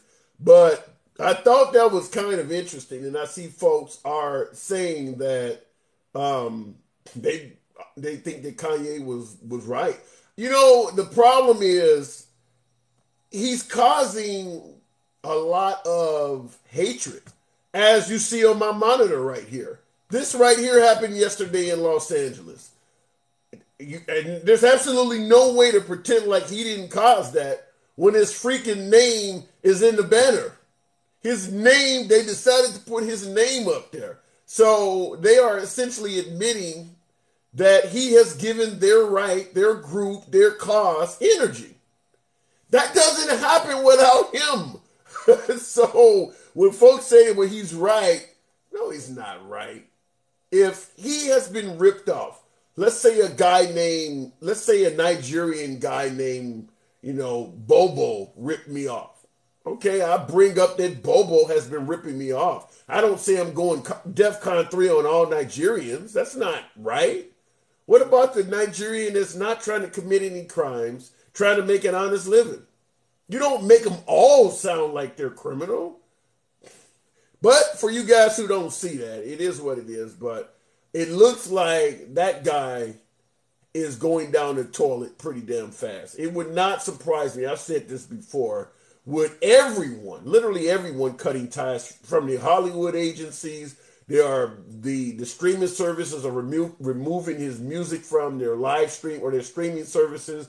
His products are taken off the shelves. Even the little charity basketball leagues and things like he had have been cut from tournaments. So he's costing people jobs. Whatever his agent made for booking him shows and things like that, agents normally get about 10%. That agent has had to rethink his entire life because all of Kanye's income that he was making money off of, nobody's going to book Kanye unless they're trying to book him to exploit him again. He might get a Tucker Carlson appearance or another appearance on Piers Morgan, or I'm sure Candace Owens. Candace Owens would love to hang out with Kanye because he is making her rich and making himself poor. He's really helping out the exposure of Candace Owens, but he's destroying himself in the process. But no, he's not making money off of this stuff at all. He's destroying his legacy. His kids are going to have to grow up with people saying your dad is a racist. No, there's no way in the world that this guy is happy. I think he's a perfect example of money cannot buy happiness. If he went out, talking about Ye, if he were to go out the same way Robin Williams went out, it would not surprise me. Because there's no way you're going to tell me that man, he's been ostracized from his wife. He's claiming he can't see his kids. Who is his friends at this point? The black community don't want him. He can't get really into the hip-hop industry anymore.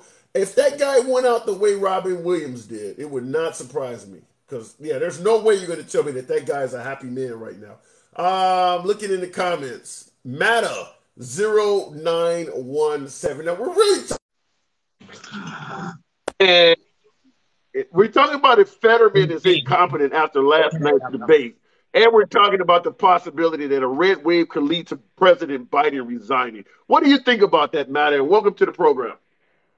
All right. Hey, thank you for having me. Yeah. I think Fetterman, he really needs to go ahead and step down. I don't quite think all of his faculties are there. I really don't think. Should he leave it to Dr. Oz, though? I mean, what should the liberals do this close to the midterms? If Fetterman steps down, that pretty much hands it to Dr. Oz, right?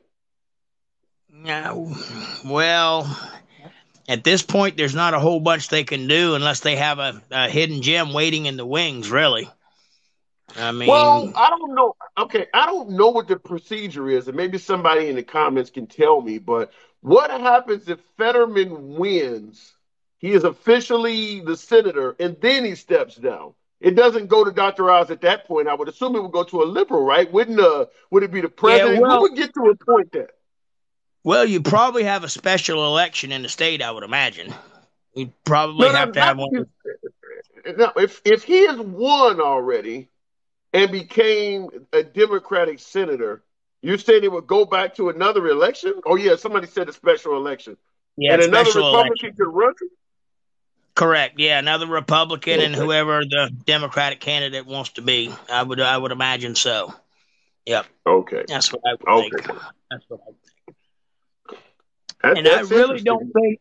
Yeah, and I really don't think that that old Joe's going to actually resign. I think he's going to at least make this term out, whether Republicans win or not. I just don't see him going anywhere. He's been there for 40 some odd years. You believe Bill O'Reilly is wrong, that if there is a red wave, Joe Biden will finish his term. Oh, I think so. I think so. I do. I agree. He knows he's got Kamala Harris behind him and Pelosi on down the line. I just think he is too stubborn to actually go away. Although I wish he would. Why? Okay, so you wish he would go away and let Kamala take the reins? No. I'm just assume all three of them need to go away. Well, wait a minute. You can't do that. You can't. You want to chop off the entire head of government until you find a Republican? No, till we find somebody that can actually lead the nation. Give me a liberal you think is capable of leading the nation that could currently run. Don't give me a dead one or one that can't run like Clinton or Obama. Give me a current liberal politician that you think is capable of running the country. There's a lot of liberals out there. Yeah, there's a lot of them out there. I don't know, and I'm a Republican, so I hope a DeSantis runs for president. Trying to think of who a good liberal really is. I can't think of very many. And don't give me Tulsi Gabbard. Well, Tulsi Gabbard is officially no longer a liberal, so we don't have to worry about her. Yeah. I'd be honest with you. I don't know a liberal that could actually run the country the way I'd like it to be run, really. Pete Buttigieg? Maybe, possibly. Okay. Gavin Newsom is looking like he wants the job.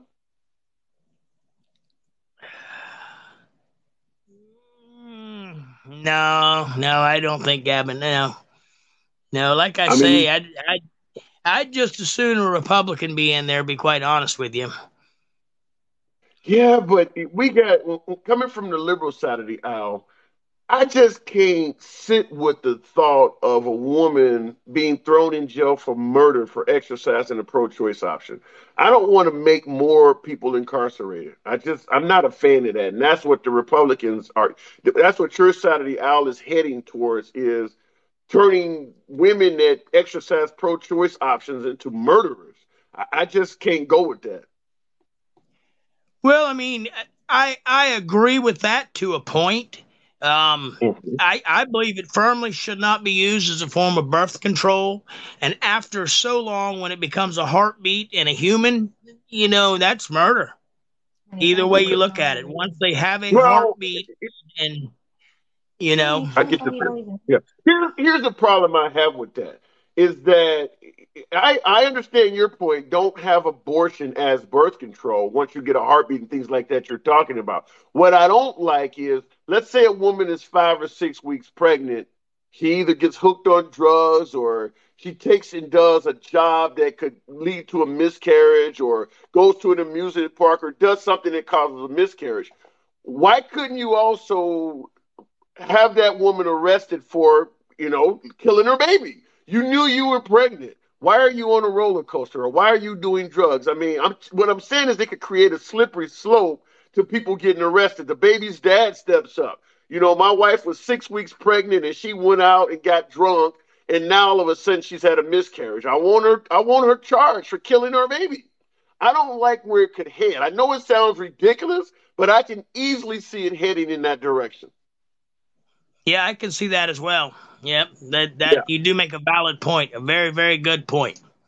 I could see that happening as well. Yeah, and because of that, I am totally against more incarceration in this country. I believe we are already over incarcerated, and that's all we do is continue to push towards being tougher on crime and locking more and more people up. At the end of the day, it's not solving crimes. But it's not bringing down crime, but we keep pushing to make more and more things felonies and illegal. And we just keep increasing the incarceration roll. So I don't want that happening to pregnant mothers. I don't want a woman that's 10 or 11 years old, or even in her teens, to get pregnant, do something to take the life of the baby, and now they're trying to put her in jail for murder. I just don't like it. Yeah, no, I agree with you on that point. I really do. Yeah, I'm the father of 4, and I mean, I can even see where maybe some women don't even know at 5 or 6 weeks whether they're actually pregnant or not. I can see that'd be a possibility as well. Yeah, that too. Well, and what's going to end up happening is it will make it so that all miscarriages have to be investigated. Did the baby die naturally, or did she kill it? I mean, you're just going to be at the hands of a prosecutor. If the prosecutor wants to raise his numbers up come election time, who knows what woman may get the Kyle Rittenhouse treatment? just come up with a reason to get her on murder. I just don't like where it could head. The slippery slope of now charging pregnant mothers with murder. To me, it just opens up the door. It's like a Pandora's box. I don't like it.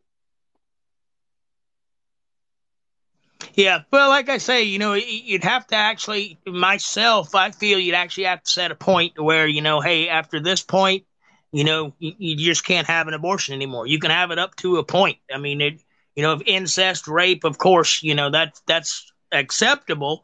But if you were actually knew you were pregnant, and you got a heartbeat, I mean, but my biggest thing is I honestly believe that some. Yeah, but what's going I to honestly happen? believe some women don't. Yeah, but what you're talking about, we're up to a point you cannot have an abortion anymore. Most of the abortions in this country are performed with pills. You take a pill that encourages a miscarriage, encourages the baby to come off the lining of the uterus or whatever and pass out the body. What would end up happening is you're going to create a black market for those abortion pills.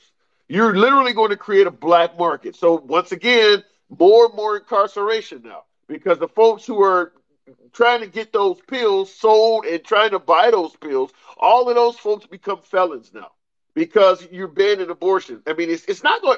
No, I'm sure both you and I know abortions are not going to stop. They're just going to be criminalized. It's no different than if you ban guns, a criminal will always be able to find a gun. The right totally believes that. But for some reason, you think if you ban abortions, they're not going to find a way to do that? Oh, yeah, most definitely. I'm sure they'll find a way to do it. Beyond a shadow of a doubt. Beyond a shadow of a doubt. So it's not going to stop abortions, but the side effects are more incarceration and what we don't talk about, mutants. And what I mean by mutants, just like Teenage Mutant Ninja Turtles, mutants, babies that were partially aborted by the mom and she didn't succeed.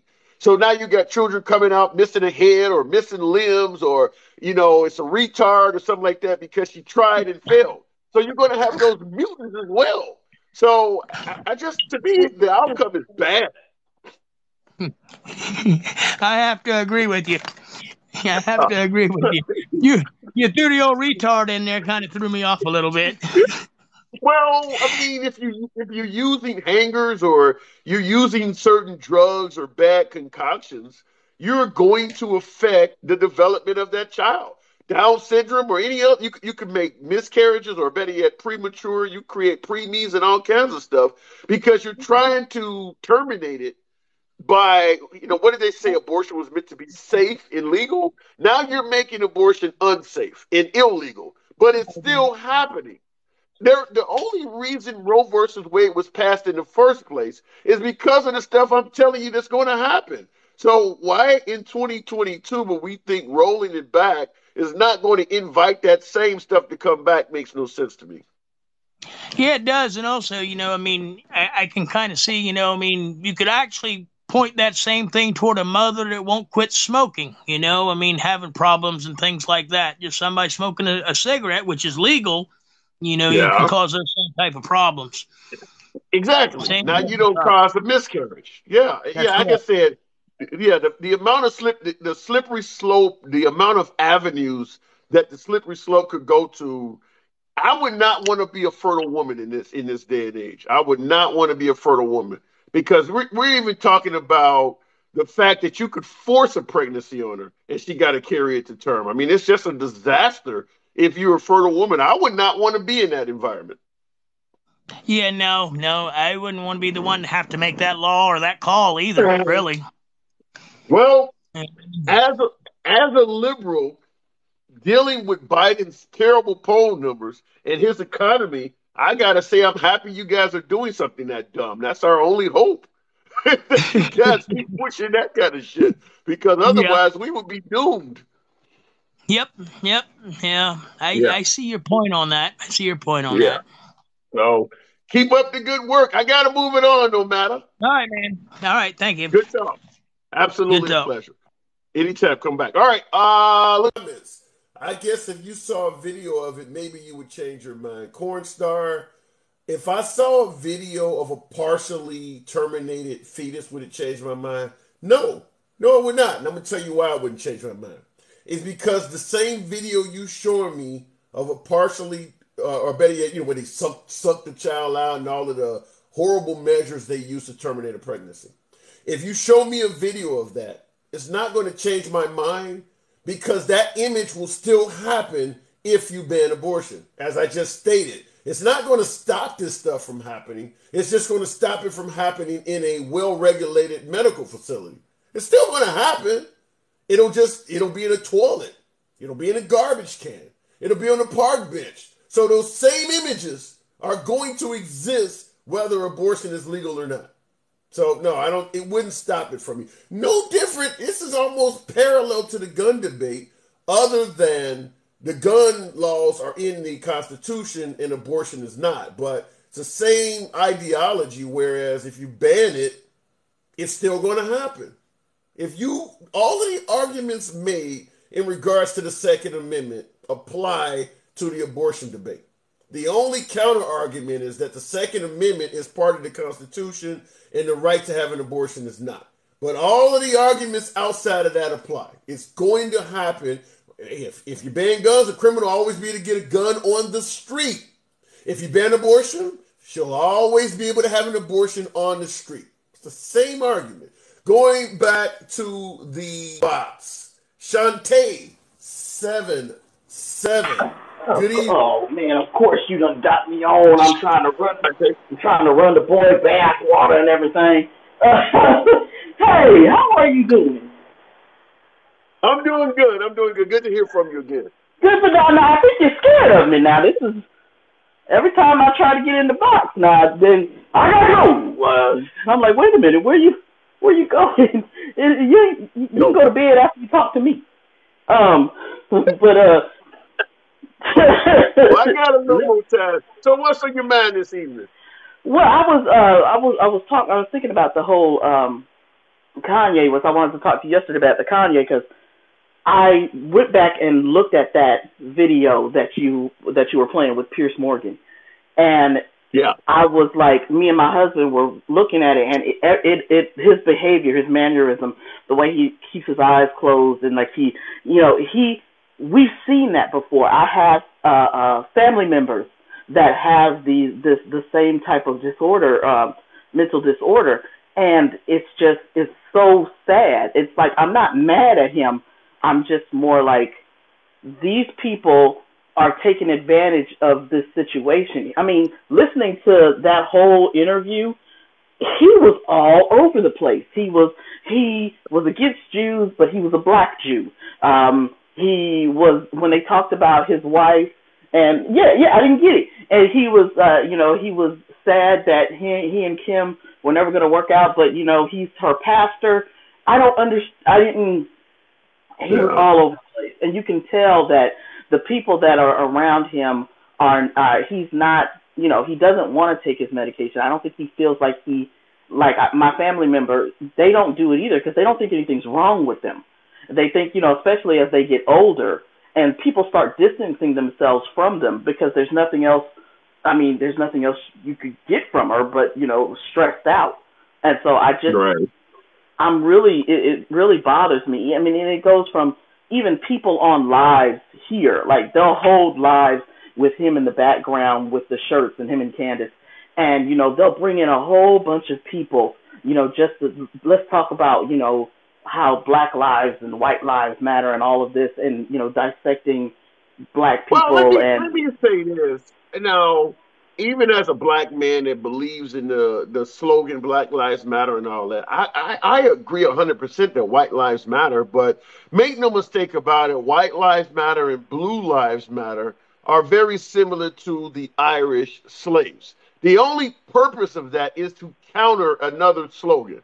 If you, for instance, when it comes to African-American slave trade, you will never hear about the Irish slaves unless someone talks about black slavery first. You will never hear about white lives matter or blue lives matter unless somebody yells Black Lives Matter first. So it's not that I disagree with white lives matter. White lives absolutely do matter. I'm just simply saying that the entire slogan was created as a countermeasure. It wasn't created out of true feeling. It was just created to counter something. Yeah, and I think that's why we get so offensive when we hear that, because it's not necessarily the statement itself; it's the disingenuousness behind the statement, and it's really sad to see him getting taken advantage of. But what can you do? I mean, how would you control someone like that? I mean, like Kim Kardashian, you just distance yourself, and eventually, and you could tell he seemed manic. He seemed like he was going through some things. Yeah, you just gonna have to let him sink. You're gonna have to let him sink because he's hurting people. I mean, like the banner I just showed a minute ago, where you got a hate group on the side of the freeway, like you see on my monitor here. Yeah, look at that. Yeah, when you see stuff like that, you got to think about You got to think about that before you start trying to protect Kanye. Kanye is doing well. He got plenty of money. He can have access to mental health facilities if he wants. But if he continues doing what he's doing, you got to protect other people and just let him sink. Well, I sure would hate to think of him going out like Robin Williams. That idea just, and you could tell when he still loves Kim Kardashian. He still loves her. That is still his heart. He was like, when Pierce asked him, do you think this relationship is over, or would you want to get back with her? He like had to pause and like stop for a second. He actually thought about the answer. That's all he really has. His beloved mom is gone. I mean, then he had a family he tried to create. So he's like a man without a home at this point, which is why I brought up the Robin Williams. And by the way, I think it was Charlamagne the God on the Breakfast Club, the guy who is known for "Vote for me if you ain't black" when Biden told him that. But Charlamagne the God even said that Kanye is moving like someone who doesn't plan to be around here for much longer. He's making the worst moves ever. Even for my MAGA folks out there watching that think that what Kanye is saying is true, how is any of what he's doing benefiting him? Name one benefit he's getting from doing this stuff. You can tell your wife she looks like a pig in the new dress she's wearing. Maybe it's true, but how do you benefit from that? It's not benefiting him at all from what he's doing. No, it's benefiting those around him, and that's horrible. And with that idea in your mind, like this dude is sick, this dude is on a path down, a spiral downward. Anybody who is aligning themselves with taking advantage of his name and everything, you see that as just plain cynical and disgusting. Like I can't say that. I can't save Kanye, and I'm not defending him. But I'm like, people that talk so much about Christ and Jesus, and look what I've done in Christ's name, and I helped the homeless. I'm like, you know what? I used to think that was noble, but now that I've seen the ins and outs of Christianity and I don't like it, I don't think what you're saying is more of a front for something else to me. Good point. Real good point. And Amps in the comments says maybe he only wants to speak what he feels is true. Maybe so. You are entitled to First Amendment free speech rights. I make it clear on this program. I don't ban, block, or censor anyone. I am a huge proponent of free speech. However, free speech comes with consequences. You can say whatever the hell you want, but there are consequences to saying it. Kanye West is saying what he wants, and he's dealing with the consequences. So if he wants to just say what's on his mind, more power to him. But understand there will be consequences. Well, what if it is a master plan, and he's actually getting as many MAGA people, conservative, racist people, people that are anti-Semitic on his side, so that he can flip that, and be like, see, these are all my Black Lives Matter people. And then they gotta force themselves to either leave or to save face, because some of them gotta save face. They're like, yeah, we're with Kanye, and Kanye goes, Black Lives Matter, and he's like, what?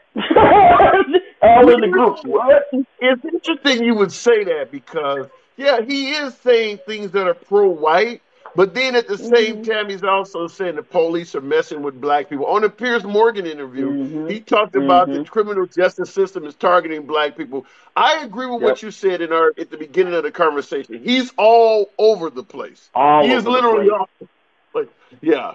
So even Trump said, I believe last week, that something sounds like it's wrong with him. So even Trump is like, no, you getting a bit too crazy now. Yeah, because Trump doesn't want to be tied to anti-Semitic shit. He already been accused of being a racist.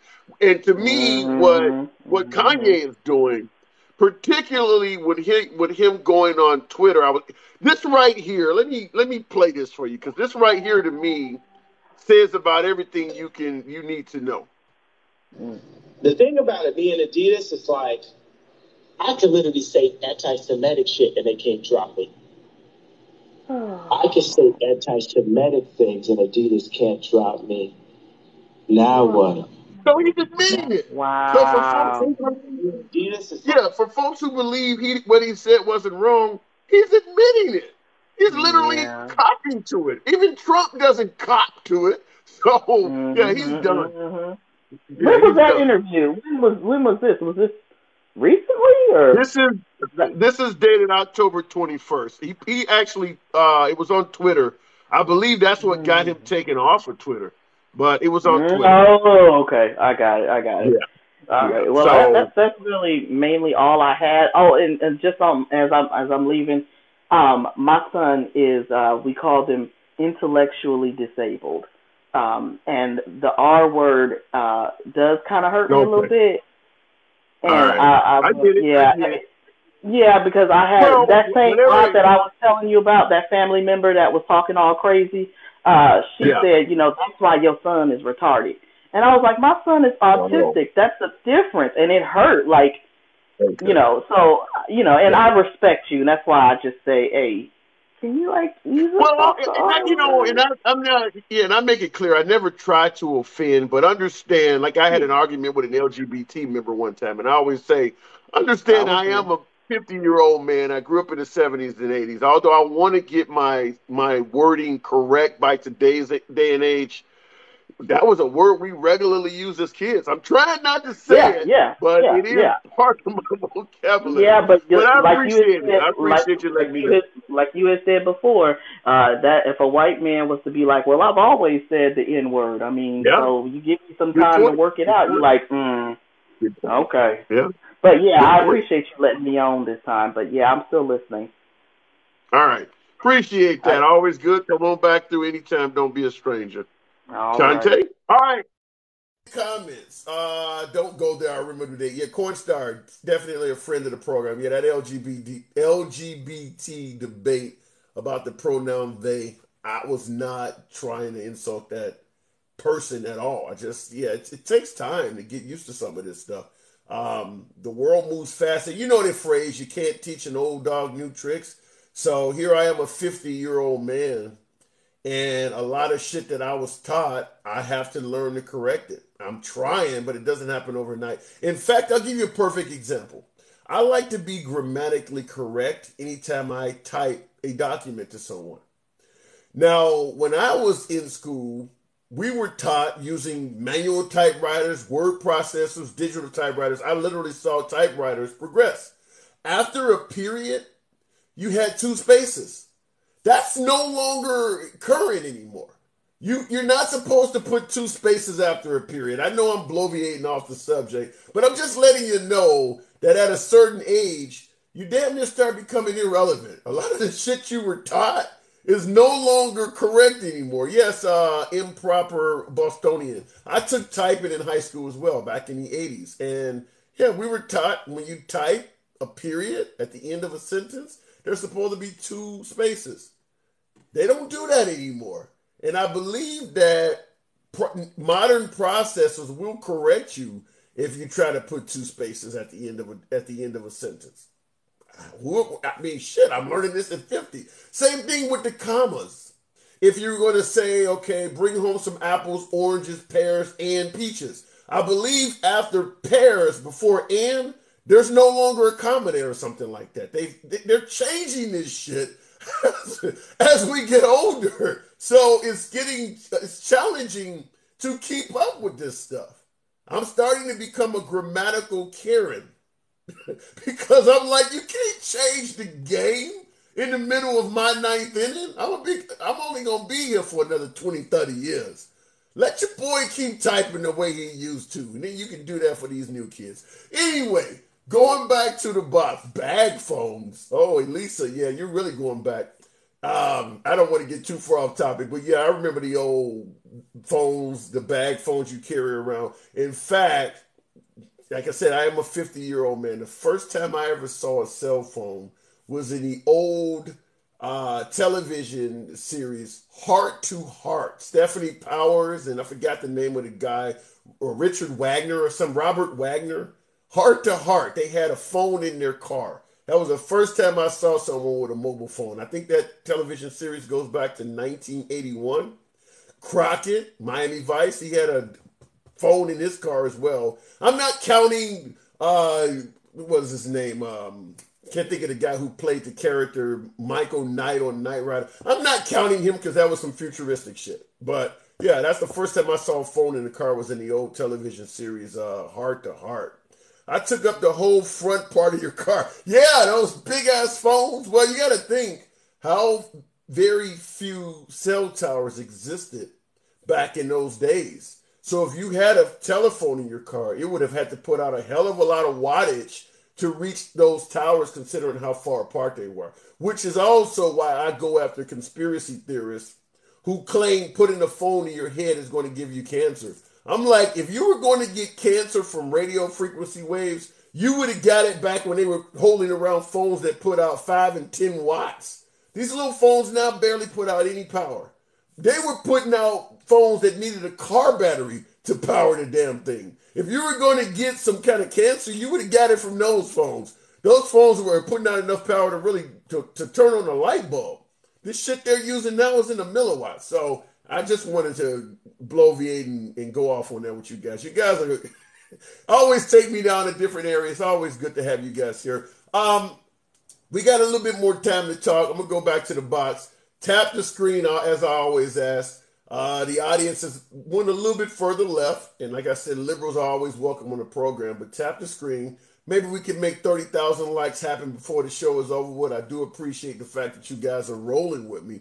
But real quick, going back to the original topic, I'll play a couple clips again just for those who have joined the program. And the one we're talking about is obviously the aging Bill O'Reilly. And I just want to know what you guys think. Here, welcome to the No Spin News, October 25th, 2022, Tuesday, 2 weeks before the midterm vote. Now, I have a bold prediction to make this evening.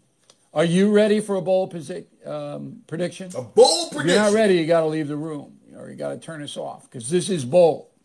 Okay. So if the Democrats lose the House and the Senate in 2 weeks, my prediction is that President Biden will be under pressure to resign from his own party and will eventually quit.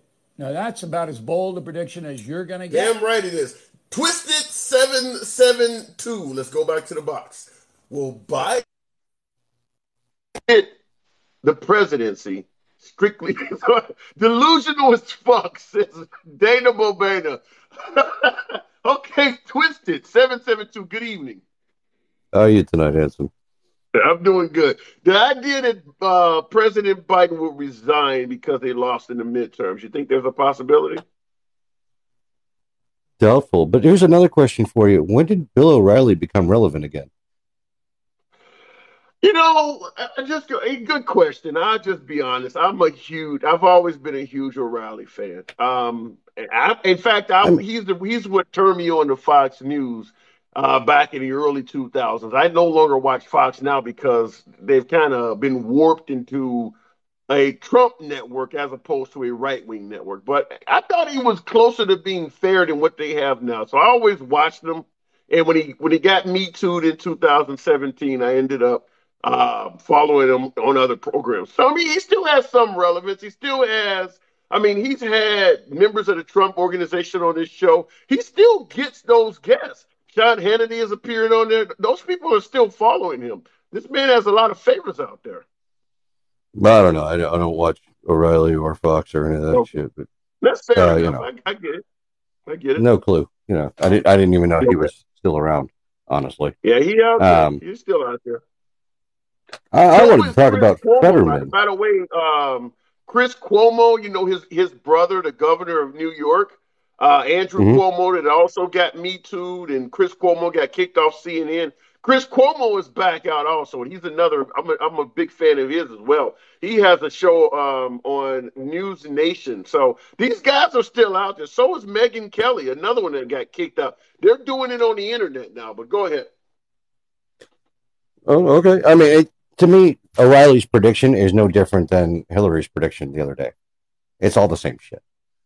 What was Hillary's prediction? I must have missed that one. Really? Oh, I'm surprised you didn't see it. It was all over the place. She said I that saw somebody try to tell me something about her, but I didn't. What did she say?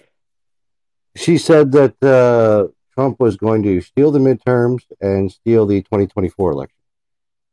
Oh. Which is, wait. She said the Republicans are going to do this. No. She said Trump. Oh. Her word. Now, that's a bold prediction. Yeah, same that is thing. a bold prediction. And you know what? It's all the same shit to me. It's just trash. Fear mongering. But fear mongering. I wanted to talk about Fetterman since I'm in Pennsylvania, so it kind of affects me. He's terrible. Forget the fact that he. And I'm going. When I say he's terrible, is I live about 15 minutes from where he used to be mayor. Okay. And if you go there now and see what it has become, it's awful. It's, for lack of a better word, a shithole. They're at their lowest population ever. The average yearly income there is 14,000 something. They have some of the worst crime in the state.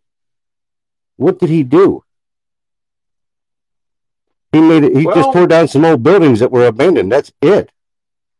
But look at him now after his stroke. I hate to say it. I know the guy wants to run, but dude, he shouldn't. He should bow out. Maybe when he is fully recovered in a few years. Let's go with what you're saying. Let's go with what you're saying, that Fetterman is horrible and he's the wrong guy for the job.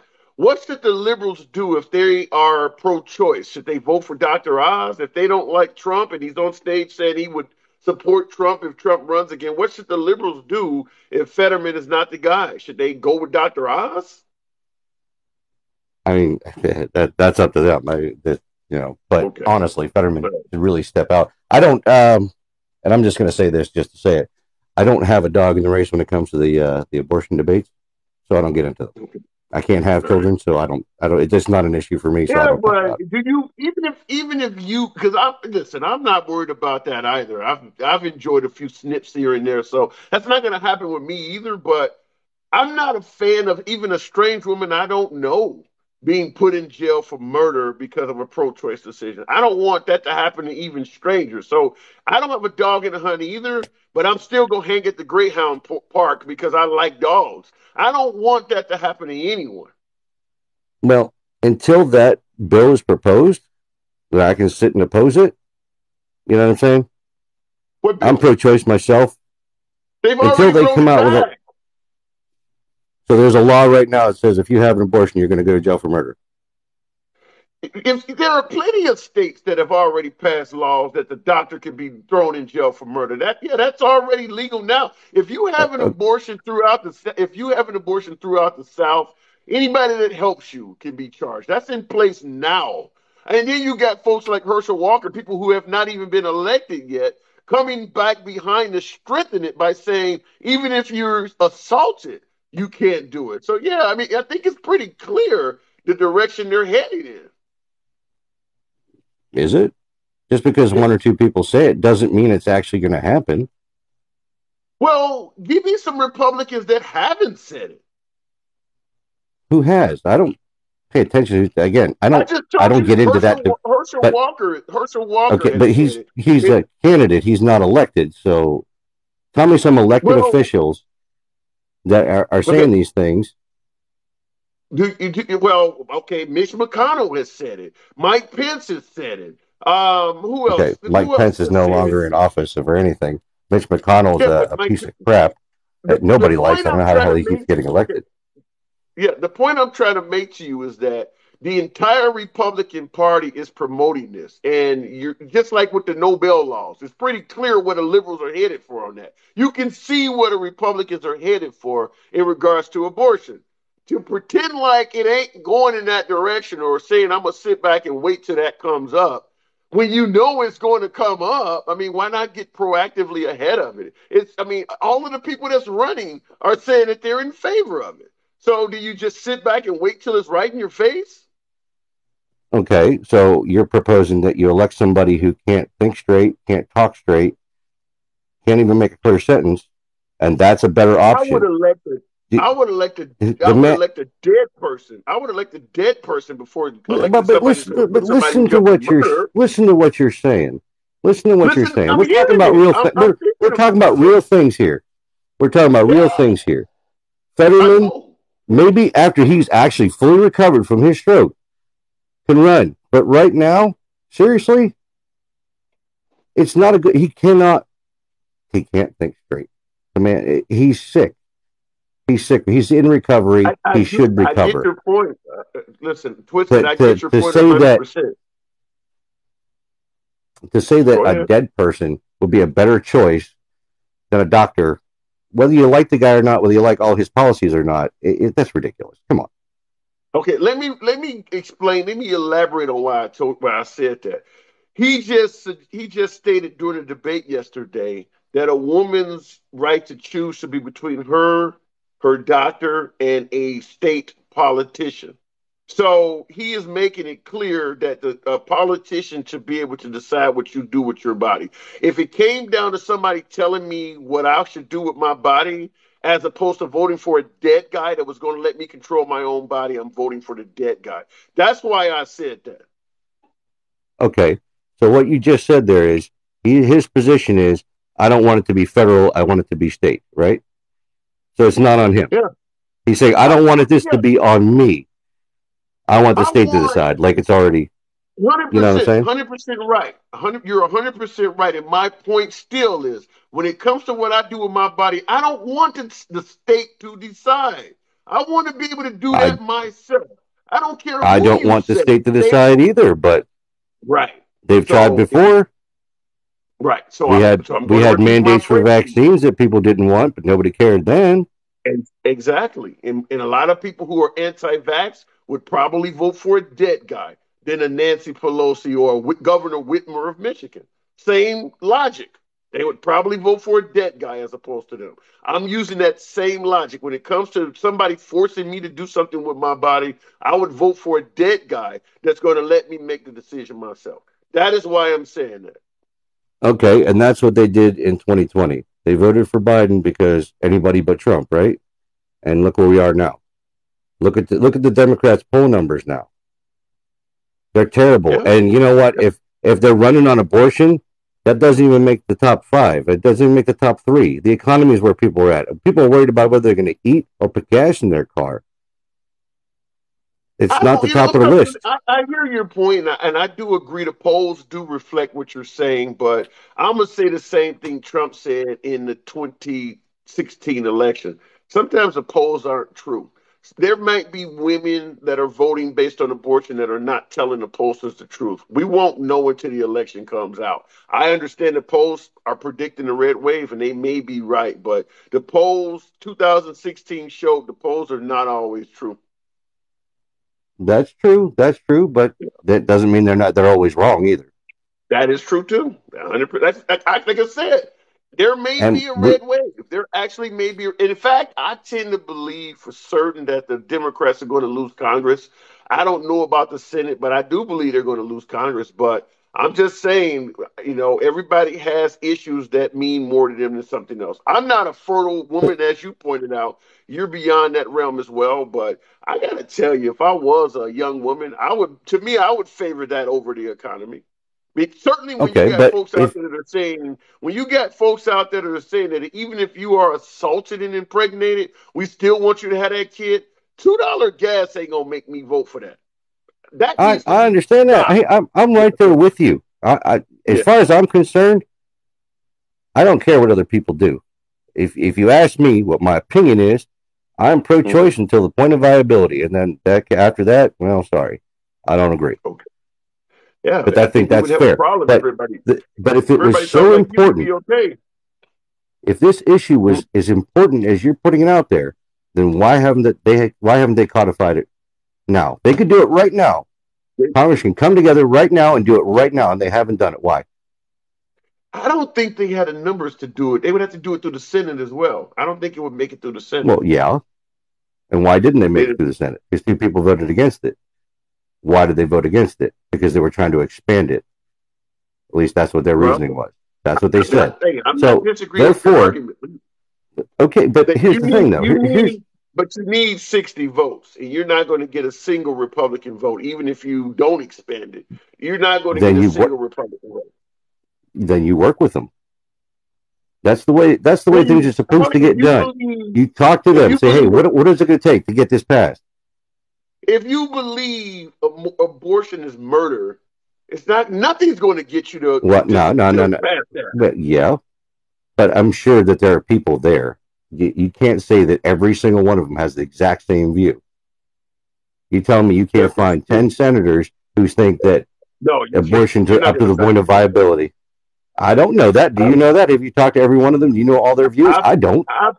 I feel confident enough. I would say this. To me, it's probably similar to the Second Amendment. You're not going to get 10 senators, no matter what you offer them. Their constituents. I don't know that, but that's the thing. We don't know that. We're making guesses here, and that's what we're always doing. But we can't. You can't know that for sure. They never try to bring it back. They never tried to work with anybody. They say we can't get it done on our own. Forget it. We're not doing it. Why? Well. If you ask me, you want my opinion? Because I think you will see that in the near future. Well, I can tell you why they didn't do it. At least as far as I'm concerned, my opinion is they didn't want to do it. Why? Because they had nothing to run on for these midterms. I disagree with that. Let me tell you why I disagree with it.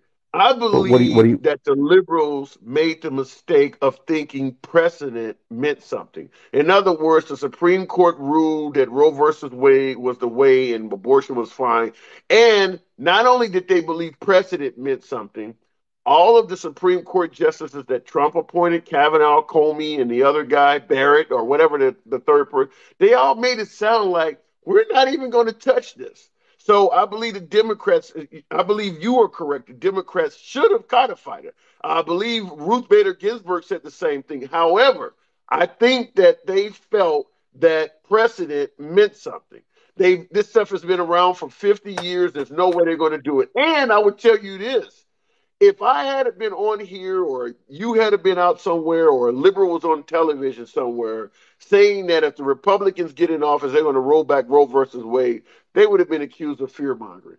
Even the Republicans did not think this was going to happen. So that is why they didn't codify it. They didn't think they needed to. Okay, but after the decision came out, they tried to codify it then, remember? Too late. They couldn't do it. No, too late. But it's not too late. They control everything right now. Tell me they can't try and do it. They've already tried and failed, but why? You need 60 I don't think it was 60 votes. They don't control that. They need 60 votes. They don't have them. I thought it was only 51 for that, and they couldn't get Manchin to come along. No, you need 60. I don't know about that. Yeah, you need 60 to Well, okay. Either way, here's what I'm saying. They didn't have squat to run on for the midterms. What are they going to run on? The economy's great? It's not. Gas prices are good? They're not. Nothing's good right now. What else they got to run on? That's all they've been talking about is abortion. Yeah, and I agree that's with all you they got. 100%. I think we're agreeing here is that Biden's poll numbers are bad. The economy doesn't look good. People don't like what they're paying at the pump. That is why they're talking about abortion. You guys have been giving them gifts. Rolling back Roe versus Wade and promoting Trump all over the place is what they're talking about. Because you're right. If they had to talk about Biden, it would look bad. Personally, here's what I'll tell you this. I told every last one of them, everybody I know, shut your damn mouth about abortion, let them have it. Because you're shooting yourself in the foot. But nobody listens. Okay? I don't care about Trump. Thank you. You guys want to talk about Trump every last day of the you want to talk about Trump every last day of the week. I could care less about the man. I don't know why. You guys keep him relevant. He can run his mouth all day if we just don't have to listen to him.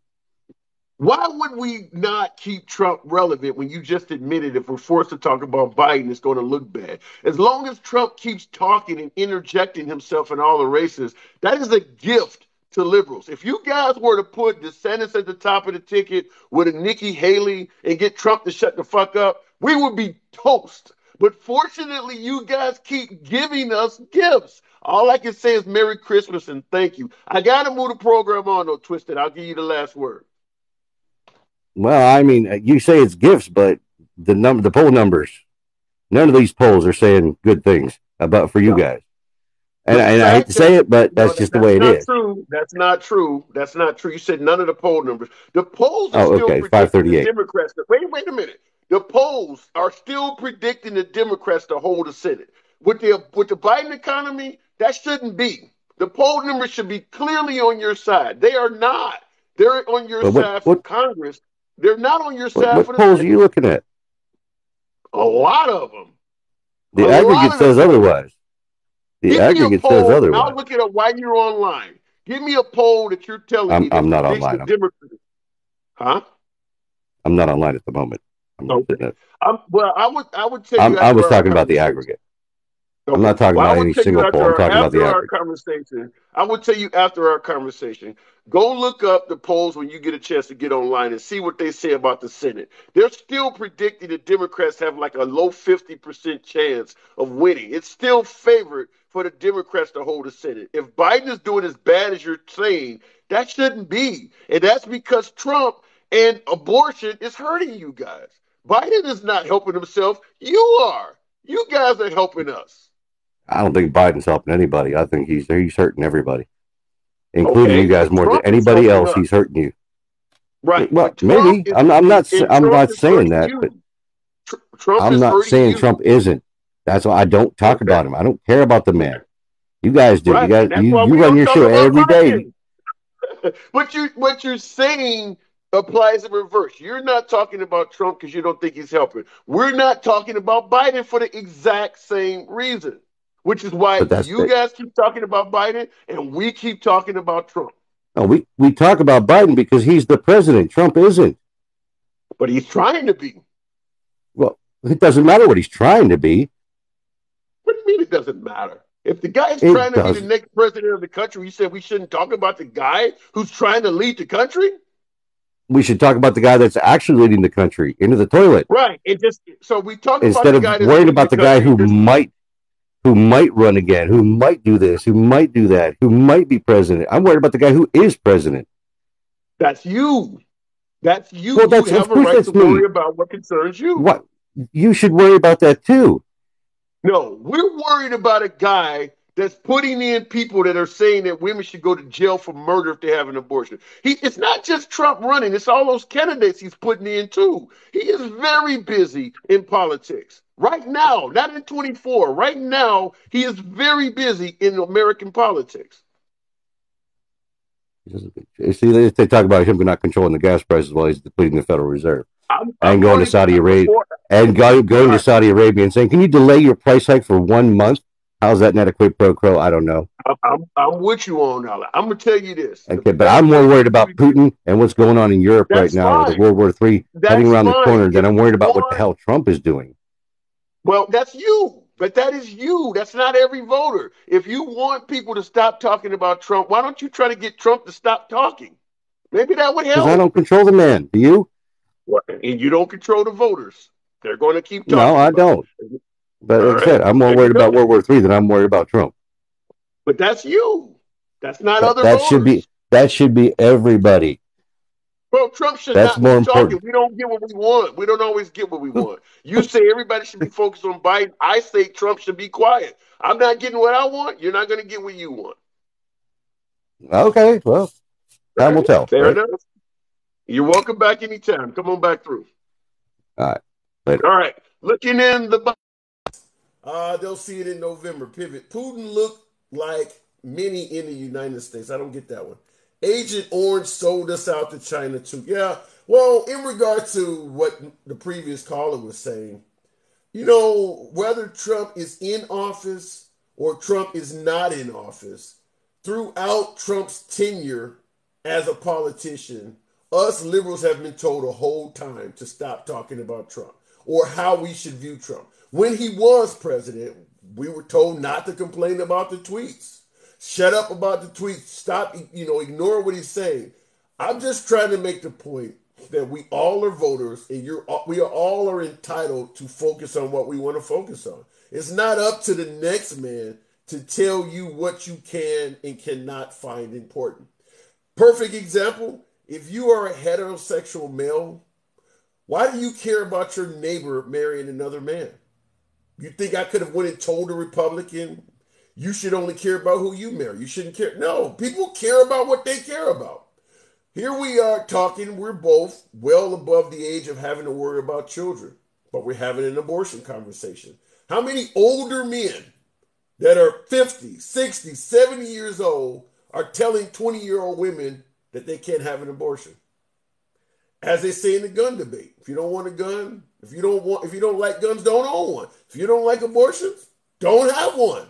Period. So the point is, every voter has something they're concerned about that concerns them and may be totally irrelevant to you.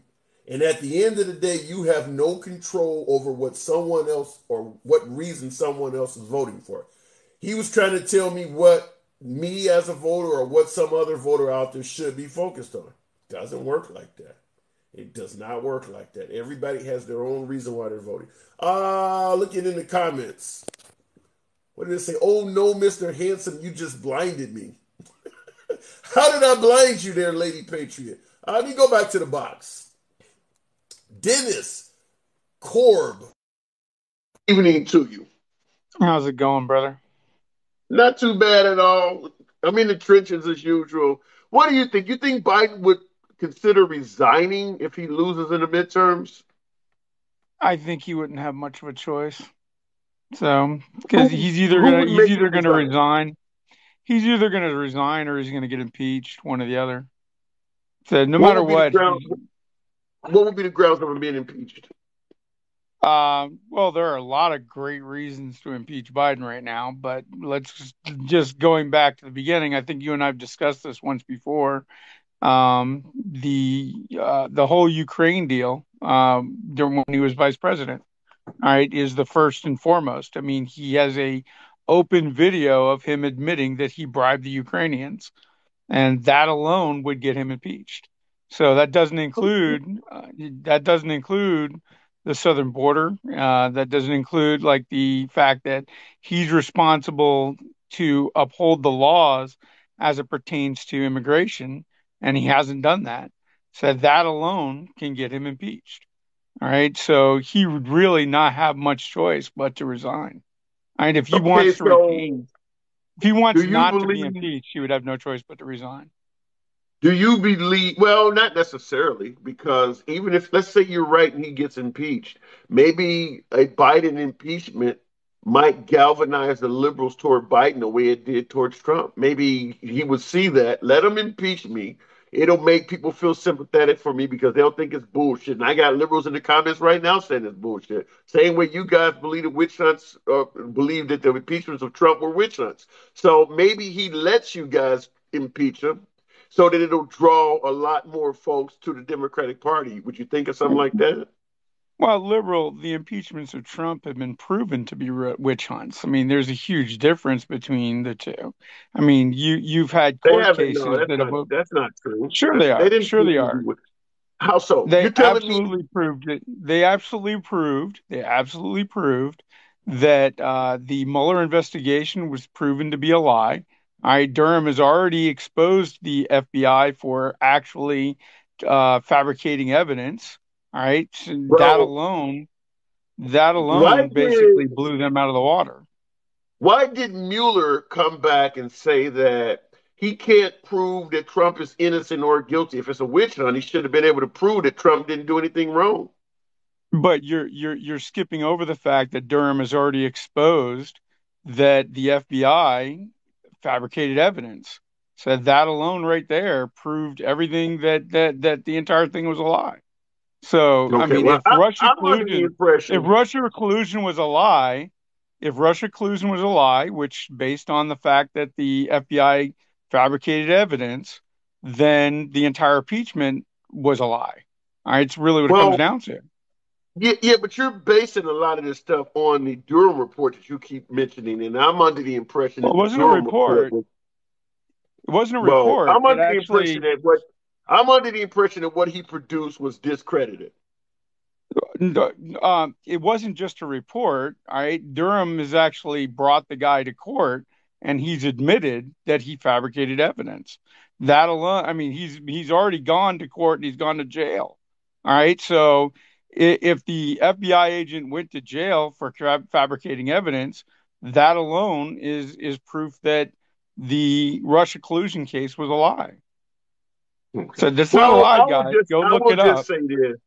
I will just say this in regards to defending Trump.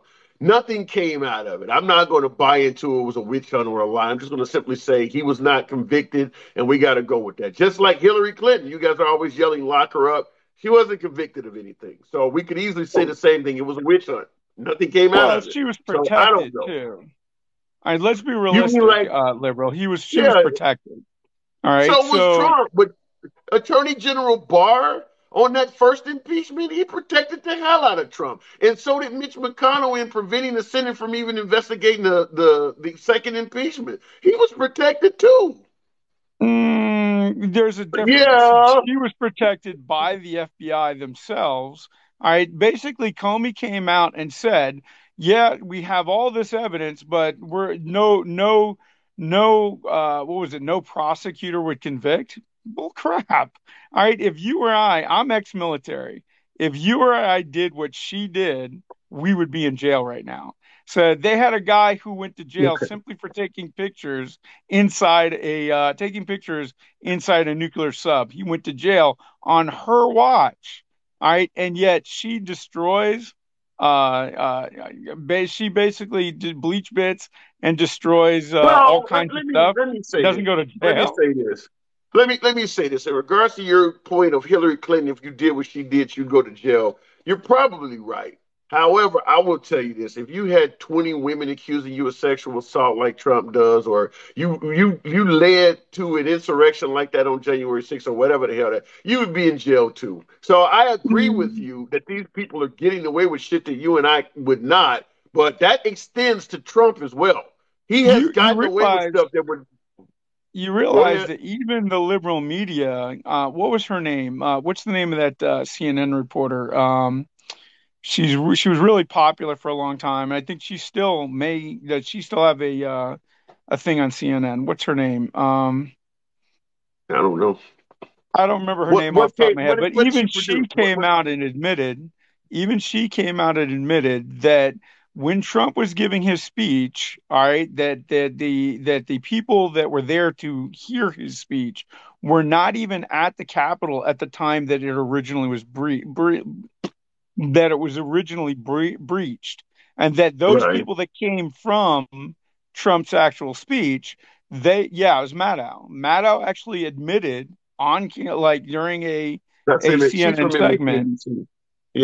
So Maddow admitted during a segment that the people that actually were there to see Trump, literally didn't have time to get from the actual speech to where the actual breaches took place after the fact. So I would have to question. Because on one side of the Capitol, they were just opening the doors and letting people in. On the other side, you had actual issues that if you watch some of the videos that have been exposed, you have to question what really happened, because we're not seeing a true picture of what happened based on the January 6th Well, hearings. let me respond to that. In regards to not seeing a true picture, I'm not even talking about the intricate details of January 6th. To me, Trump would get in trouble for simply causing it to begin with, and that is yelling fire in a crowded theater. He has not proven that he won the election by a landslide. He has not proven that he won by a landslide. Well, Yet that is what he has been going around the country saying at all his rallies. He is not, and that is the whole basis of January 6th, hear is me out that for the a second, election. Liberty. Hold on, wait a minute. The whole basis of January 6th is that the election was stolen from Trump and he actually won. He hasn't proved that. Liberal. Hear me out for a second, and Sure. just keep an open mind for a second, because that's coming to a head right now. All right. So, Okay. one of the big arguments that you've heard a lot of liberals say is that the court cases that have essentially ruled that, hey, they have no standing. All right. Okay. Now, what people are failing to understand is when the court went to the Supreme Court, what the Supreme Court said to Trump, or to Trump's lawyers, all right, and to the states of Texas and the others, that the Supreme Court did not have standing to address this issue.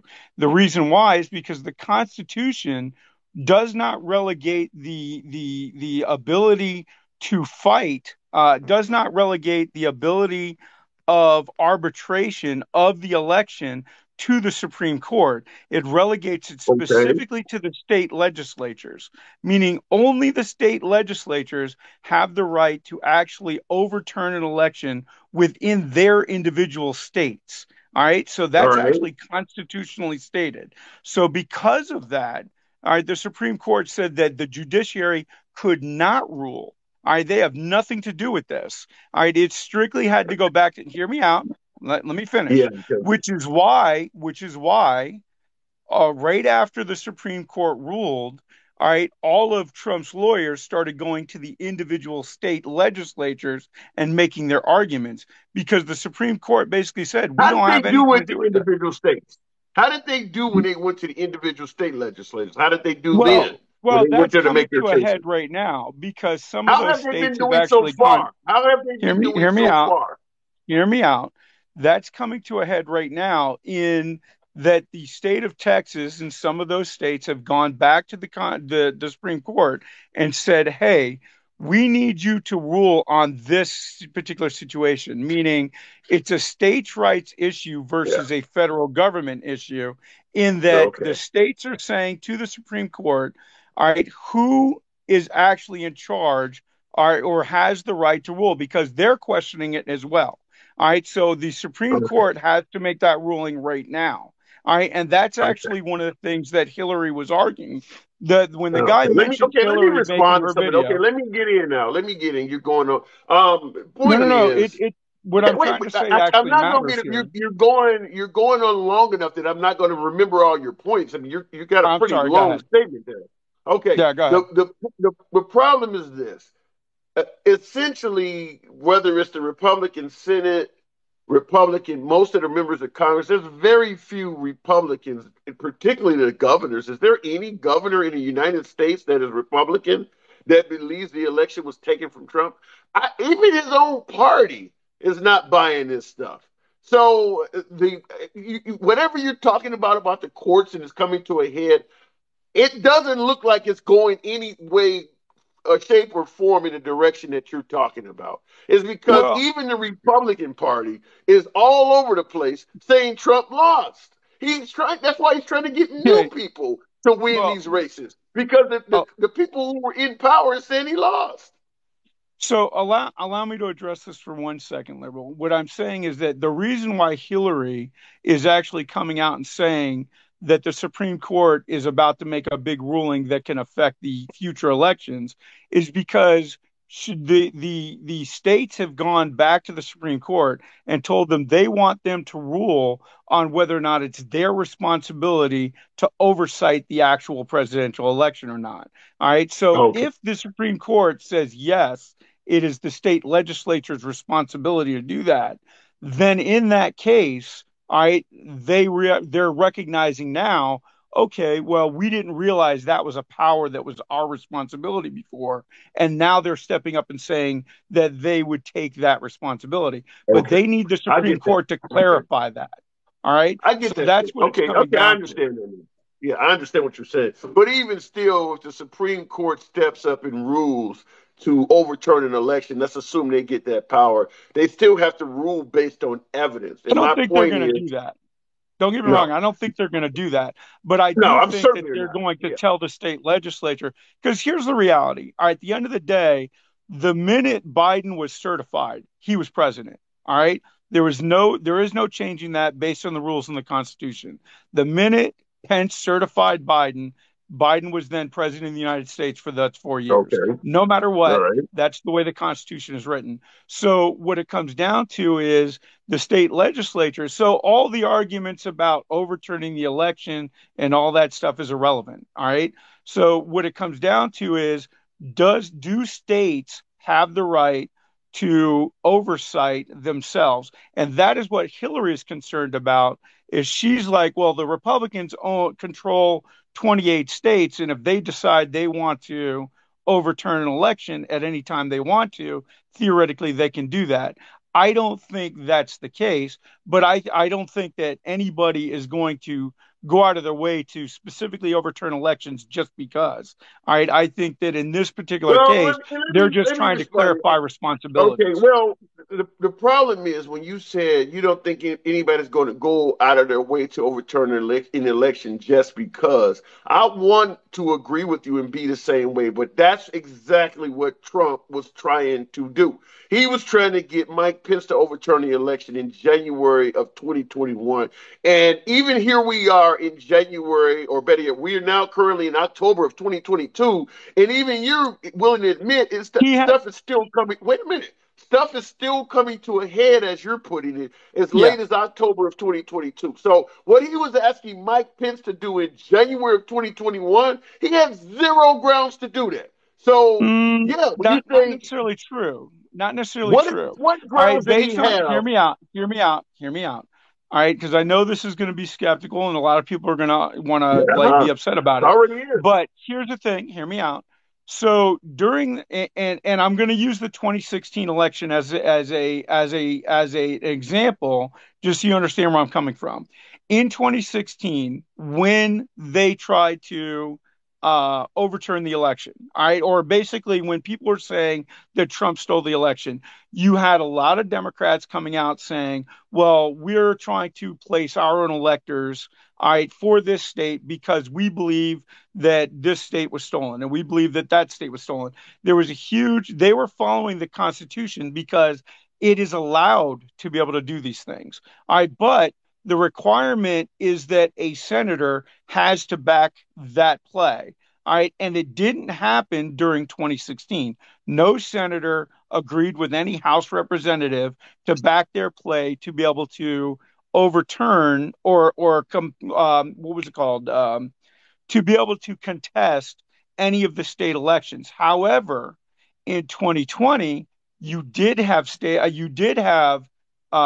or U.S. senators backing the play of the actual states, saying, yes, we do agree that there was some type of weird stuff going on, and we do agree that this should be contested. Hear me out. I'm not done yet. Your statements are long, man. I mean, I'm trying to let you but there's talk, a reason for you it. There's a reason but I'm for not it. gonna remember it. You're covering way too much ground per conversation. I mean, you're saying things that are like 90 seconds, 2 minutes long. I mean, you got to. Liberal, it matters though because it's because it comes to a head. Ultimately, if they had actually overturned those states, which by rights, according to the Constitution, they could have. All right, what would have happened is, per the Constitution, it would have then relegated to the individual states a one vote per state setup. All right, according to the Constitution, meaning each state would have one vote. And what would have happened in that case, Trump did have a path to victory under those rules if they had contested the election at that time. So, okay, but none because of that, there's too many ifs in there. None of that stuff happened. At the end of the day, let me ask you this. At the end of the day, Trump announced on election day that he won by a landslide? Did he have a right to do that? I'm personally, I will tell you that I was a voting machine inspector in Pennsylvania. All right. So I actually work the polls every year. So for me, based on things that I saw personally, I would say that did he have a right to say, do I think there were enough This is a long inconsistencies to answer. overturn the election? Do I think there were It's a enough long answer, inconsistencies man. to overturn the election? I don't know. All right, I'm not going to lie to you. I don't know. I will say that there were some inconsistencies, but I can't say for sure that it would have overturned the election. The answer is, listen, I got to move it over. The answer is no. They were still counting the votes. I don't care how Grady was looking in favor of Trump. But when you and I were kids, my brother, we used to be able to count the votes in one day. The votes are all right, what happened to that? He said this about 10 o'clock at night on election night that he had won by a landslide. The answer is no. He didn't have a right to say that. He didn't know. 30% of Pennsylvania votes had come in, and he's already on TV said he won by a landslide. The answer is no. He didn't have a right to say that. I got to move it on. All right, my brother. All right, look at. So you're welcome back anytime, but no, he didn't have a right to say that early in the election. I mean, he's on TV on election night saying he won by a landslide. Based on what? They haven't even finished counting the votes. And I didn't even ask the last caller to explain what Steve Bannon was saying. Trump's going to do is just declare victory, right? He's going to declare victory. But that doesn't mean he's the winner. He's just going to say he's the winner. Why would this Trump's going to do is just declare victory, right? He's going to declare victory. But that doesn't mean he's the winner. He's just going to say he's the winner. Why would his campaign strategist say 5 days before the election that Trump is going to declare victory, even if he haven't won? And then it actually took place. How would Steve Bannon all of a sudden turn into Madame Cleo and make predictions 5 days ahead of time? This audio you're hearing, October 31st, 2020, 5 days before the election. How does he know Trump is going to declare victory early? How does he know that? The Democrats, more of our people vote early that count. Theirs voted mail. And so they're going to have a natural disadvantage, and Trump's going to take advantage of it. That's our strategy. He's going to declare himself a winner. So when you wake up Wednesday morning, it's going to be a firestorm. We're going to have Antifa crazy, the media crazy, the courts are crazy, and Trump's going to be sitting there mocking, tweeting shit out. You lose. I'm the winner. I'm the king. And he'll be all over. He'll be going, where's Hunter? Is Hunter on a crack pipe? I mean, no, he'll be, because then it doesn't matter. Remember, here's the thing. After then, Trump never has to go to a voter again. He's going to fire Wray, the FBI director, and fire the He's going to say, fuck you. How about that? Because he's never going to, he's done his last election. Oh, he's going to be off the chain. He's going to be crazy. Also, if Trump is losing by 10 or 11 o'clock at night, it's going to be even crazier. No, because he's going to sit right there and say they stole it. Agree. I'm directing the Attorney General to shut down all ballot places in all 50 states. It's going to be no. He's not going out easy. If Biden's winning, Trump is going to do some crazy shit. Now, in the comments, Lady One Patriot, friend of the program, said this video could be doctored. Yeah, it could be. It could be doctored, but then again, it could also be accurate.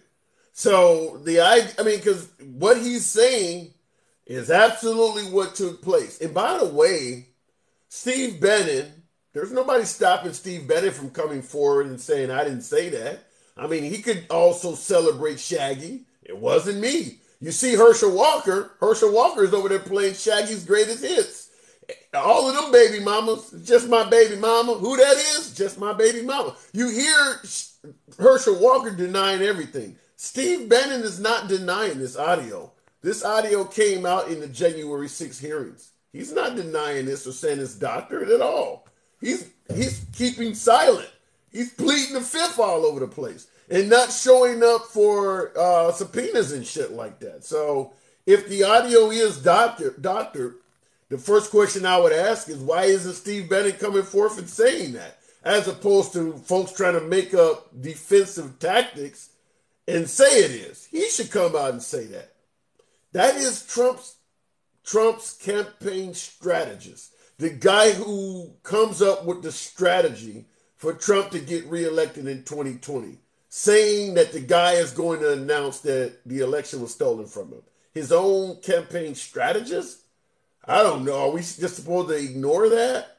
You think that would be ignored if it came out on Hillary Clinton, Barack Obama, or Joe Biden? You think? I mean, they're all over the Durham report. This shit right here, as Cat Williams might say, this shit right here.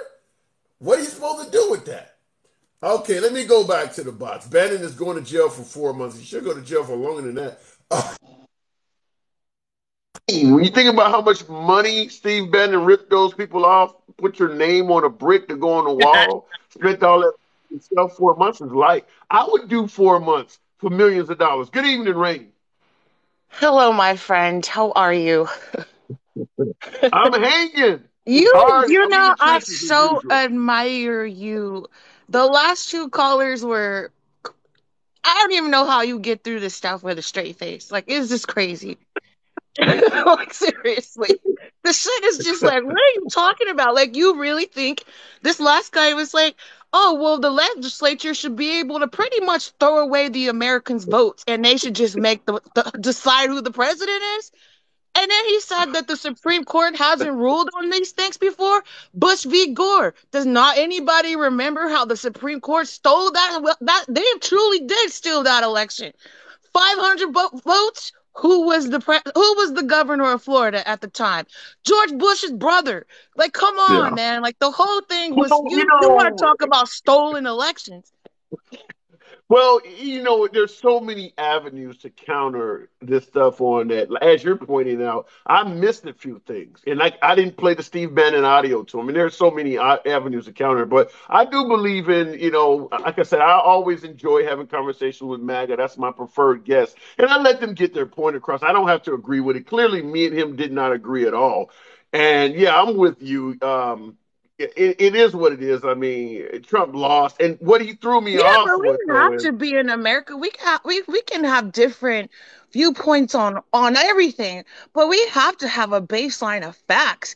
These people don't even live in the reality of facts anymore, and that's what's scary. It's scary to watch. It really, I gotta counter you. I have to counter you. Let's go for it. Go for it. I have to counter you on your statement that people don't live in facts. Biden eating an ice cream cone was on television the other day saying the economy is great. Kamala Harris is saying the border is safe. We have told some lies as well. That's not just a Republican thing. No, he said the economy is strong as hell. That's what he said. It's not. But it is. If you look at what's happening, yes, we're going through growing pains. However, it makes sense. You can't expect to shut down the whole world for 2 years because of COVID and then have nobody in no country have no financial implications. None of that is even realistic to the most layman person. That's not realistic. Then say exactly what you said. Don't come back with this economy is strong stuff when people are paying all that kind of money at the pump. Our economy is strong. Like, no other country is touching the U.S. right now. Our economy is strong. I mean, how do you say we have the lowest unemployment in 50 years? How do you have those be a fact, literal fact? And then in the same breath say the economy is terrible. We've had the most manufacturing jobs literally since FDR come back to America. Like, it's just so wild how people can just be in this whole other universe. Yes, we got problems. I accept that. So do you believe that the border is safe also? You also believe that too? The border is secure? I believe the border is secure, and I say because my border security is doing a great job of apprehending the people, which is why we have the count, because the border security is doing their job. Now, if you want to talk about immigrants and migrants coming to the border, then if the U.S. wanted to change U.S. laws, they should have done that when Donald Trump was president.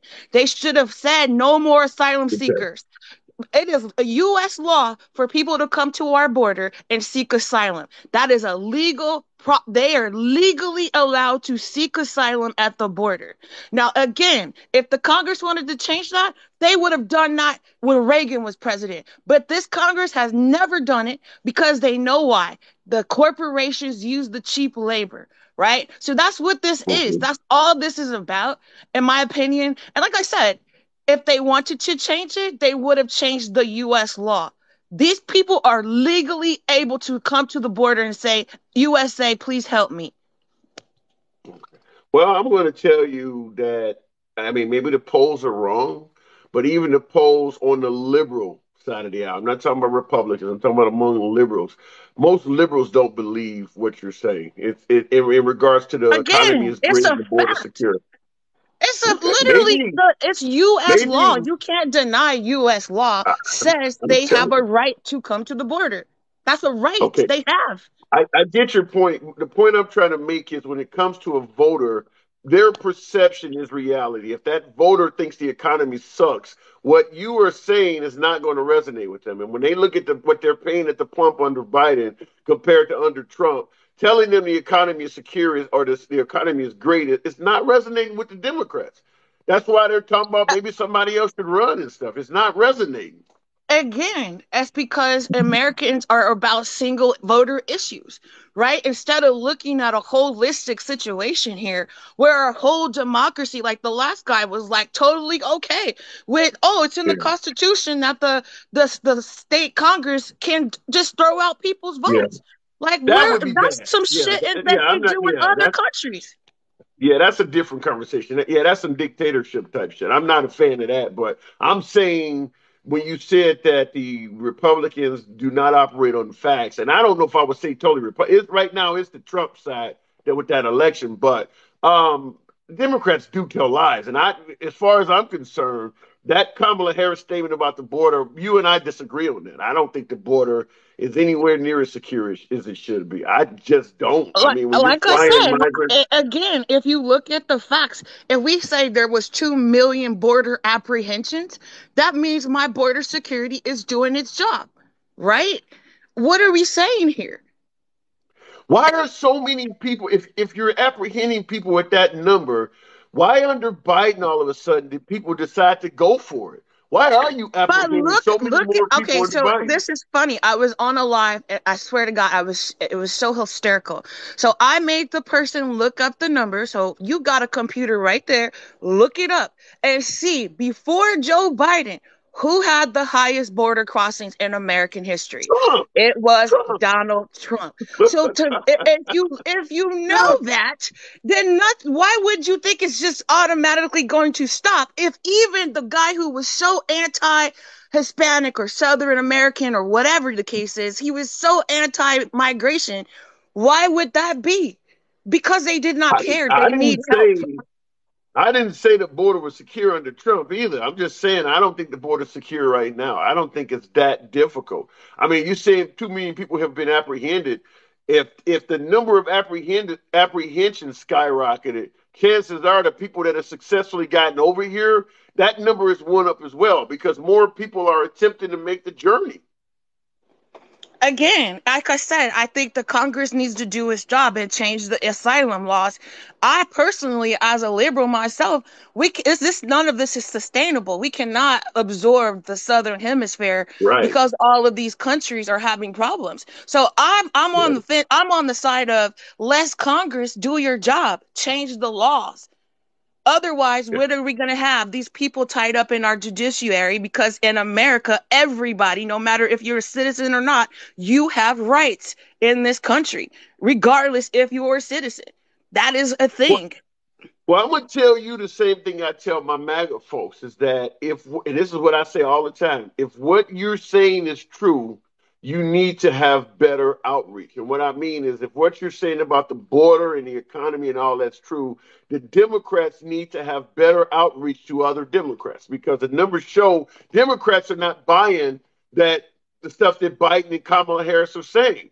That's why their poll numbers are so bad among Democrats is that if what you're saying is true, what they said is valid, you need to find out why your own supporters are not agreeing with it. They're not buying it. Like I've told you prior calls, the Democrats have never been known to be good on messaging. As long as I've been alive, they've been horrible messengers. Horrible. It's utterly a disgrace. Just like you let this guy talk about, oh, well, if there's going to be a red wave, like your screen says, would that lead to a Biden resignation? And he started talking about impeachment. I'm like, go ahead, impeach Joe Biden. Then we'll have the first fucking female president in U.S. history. Yeah. Go ahead. Yeah. I dare you. I dare you. You know something? I actually think even though Kamala Harris is not widely favored among Democrats, I do believe that if they talked about impeaching Biden, I do believe there would be Democrats that would want exactly what you're talking about. I mean, if it came down to it, I don't know. I probably would prefer Kamala Harris over Biden too. I don't know, but if they start talking about impeaching Biden, she'll be impeached too. Because the last caller said she'll be impeached too. Give me a break. Dude, we're just gonna impeach everybody. Like, stop it. That's not a thing. Well, they think it's revenge for Trump. They believe the impeachments of Trump were a witch hunt, and they would like to do it for revenge. So it becomes an issue of let's use impeachment as a revenge tactic. So I don't know. I mean, Trump has made us a whole different country now. Everybody hates each other and shit. So it is what it is. Yeah, I mean, it's really scary, honestly, because we have a lot of misinformed voters. Like the fact that people don't even acknowledge, like, Joe Biden, like your first caller or the guy before this last guy was like, Joe Biden hasn't done anything. You Democrats have nothing to run on. And I'm like, what planet are you on? Name me another president that has gotten as many bills passed than Joe Biden since like the 70s. Like, give me a break. Joe Biden literally, in my opinion, has gotten the most done since I wish Obama had his success. I literally do, because Obama, I believe, was a great president. It's interesting you would say that. So let me ask you this question. Out of the last three Democratic presidents we've had, Clinton, Obama, and Biden, which one you give me your order from best to worst? Clinton, Obama, and Biden. I'm just going to go in that order. Clinton, I think, was a great president because not only was he just great on the economy, he got the deficit to zero, and the deficit did not increase until George Bush became president, right? And so to me, he was fiscally responsible. We had a viable GDP at that point. I mean, this was the internet boom, right? This was the dot-com era. Clinton is one. Obama's two, and Joe Biden's three. And I'm saying Obama's two just because I think Obama was a better representative of the U.S. than Joe Biden is. And so, and I just say that based on Joe Biden he is too old. He is old, and he has gaffes. And I wish, like I said, Obama was so articulate, so well respected. Even if you're a Republican, you had to respect this man. You had to. They didn't. They didn't. Yeah, I mean, but that was the fringe people, though. That was the fringe people in the Republican, right? At that point, we actually had a fringe. Now the whole Republican Party is the fringe, in my opinion. None of them are legit anymore. Anyway, I know you got other callers. I just wanted to share that. And is Fetterman incompetent? What does that mean? I don't even know. Like, what are you saying? No. Okay, let me give you why I can give you videos. Please don't play that video. Please don't. I don't want to hear it. Don't play it. Then there's your answer. All right. With that you asked, I was just going to show you what the answer was. Okay, but I don't know that that's incompetence. That is literally. The man had a stroke, and it's only been 4 months since his stroke. Okay, is he unfit? Is he unfit? No, because I think he can rehabilitate, right? I think he just needs more time.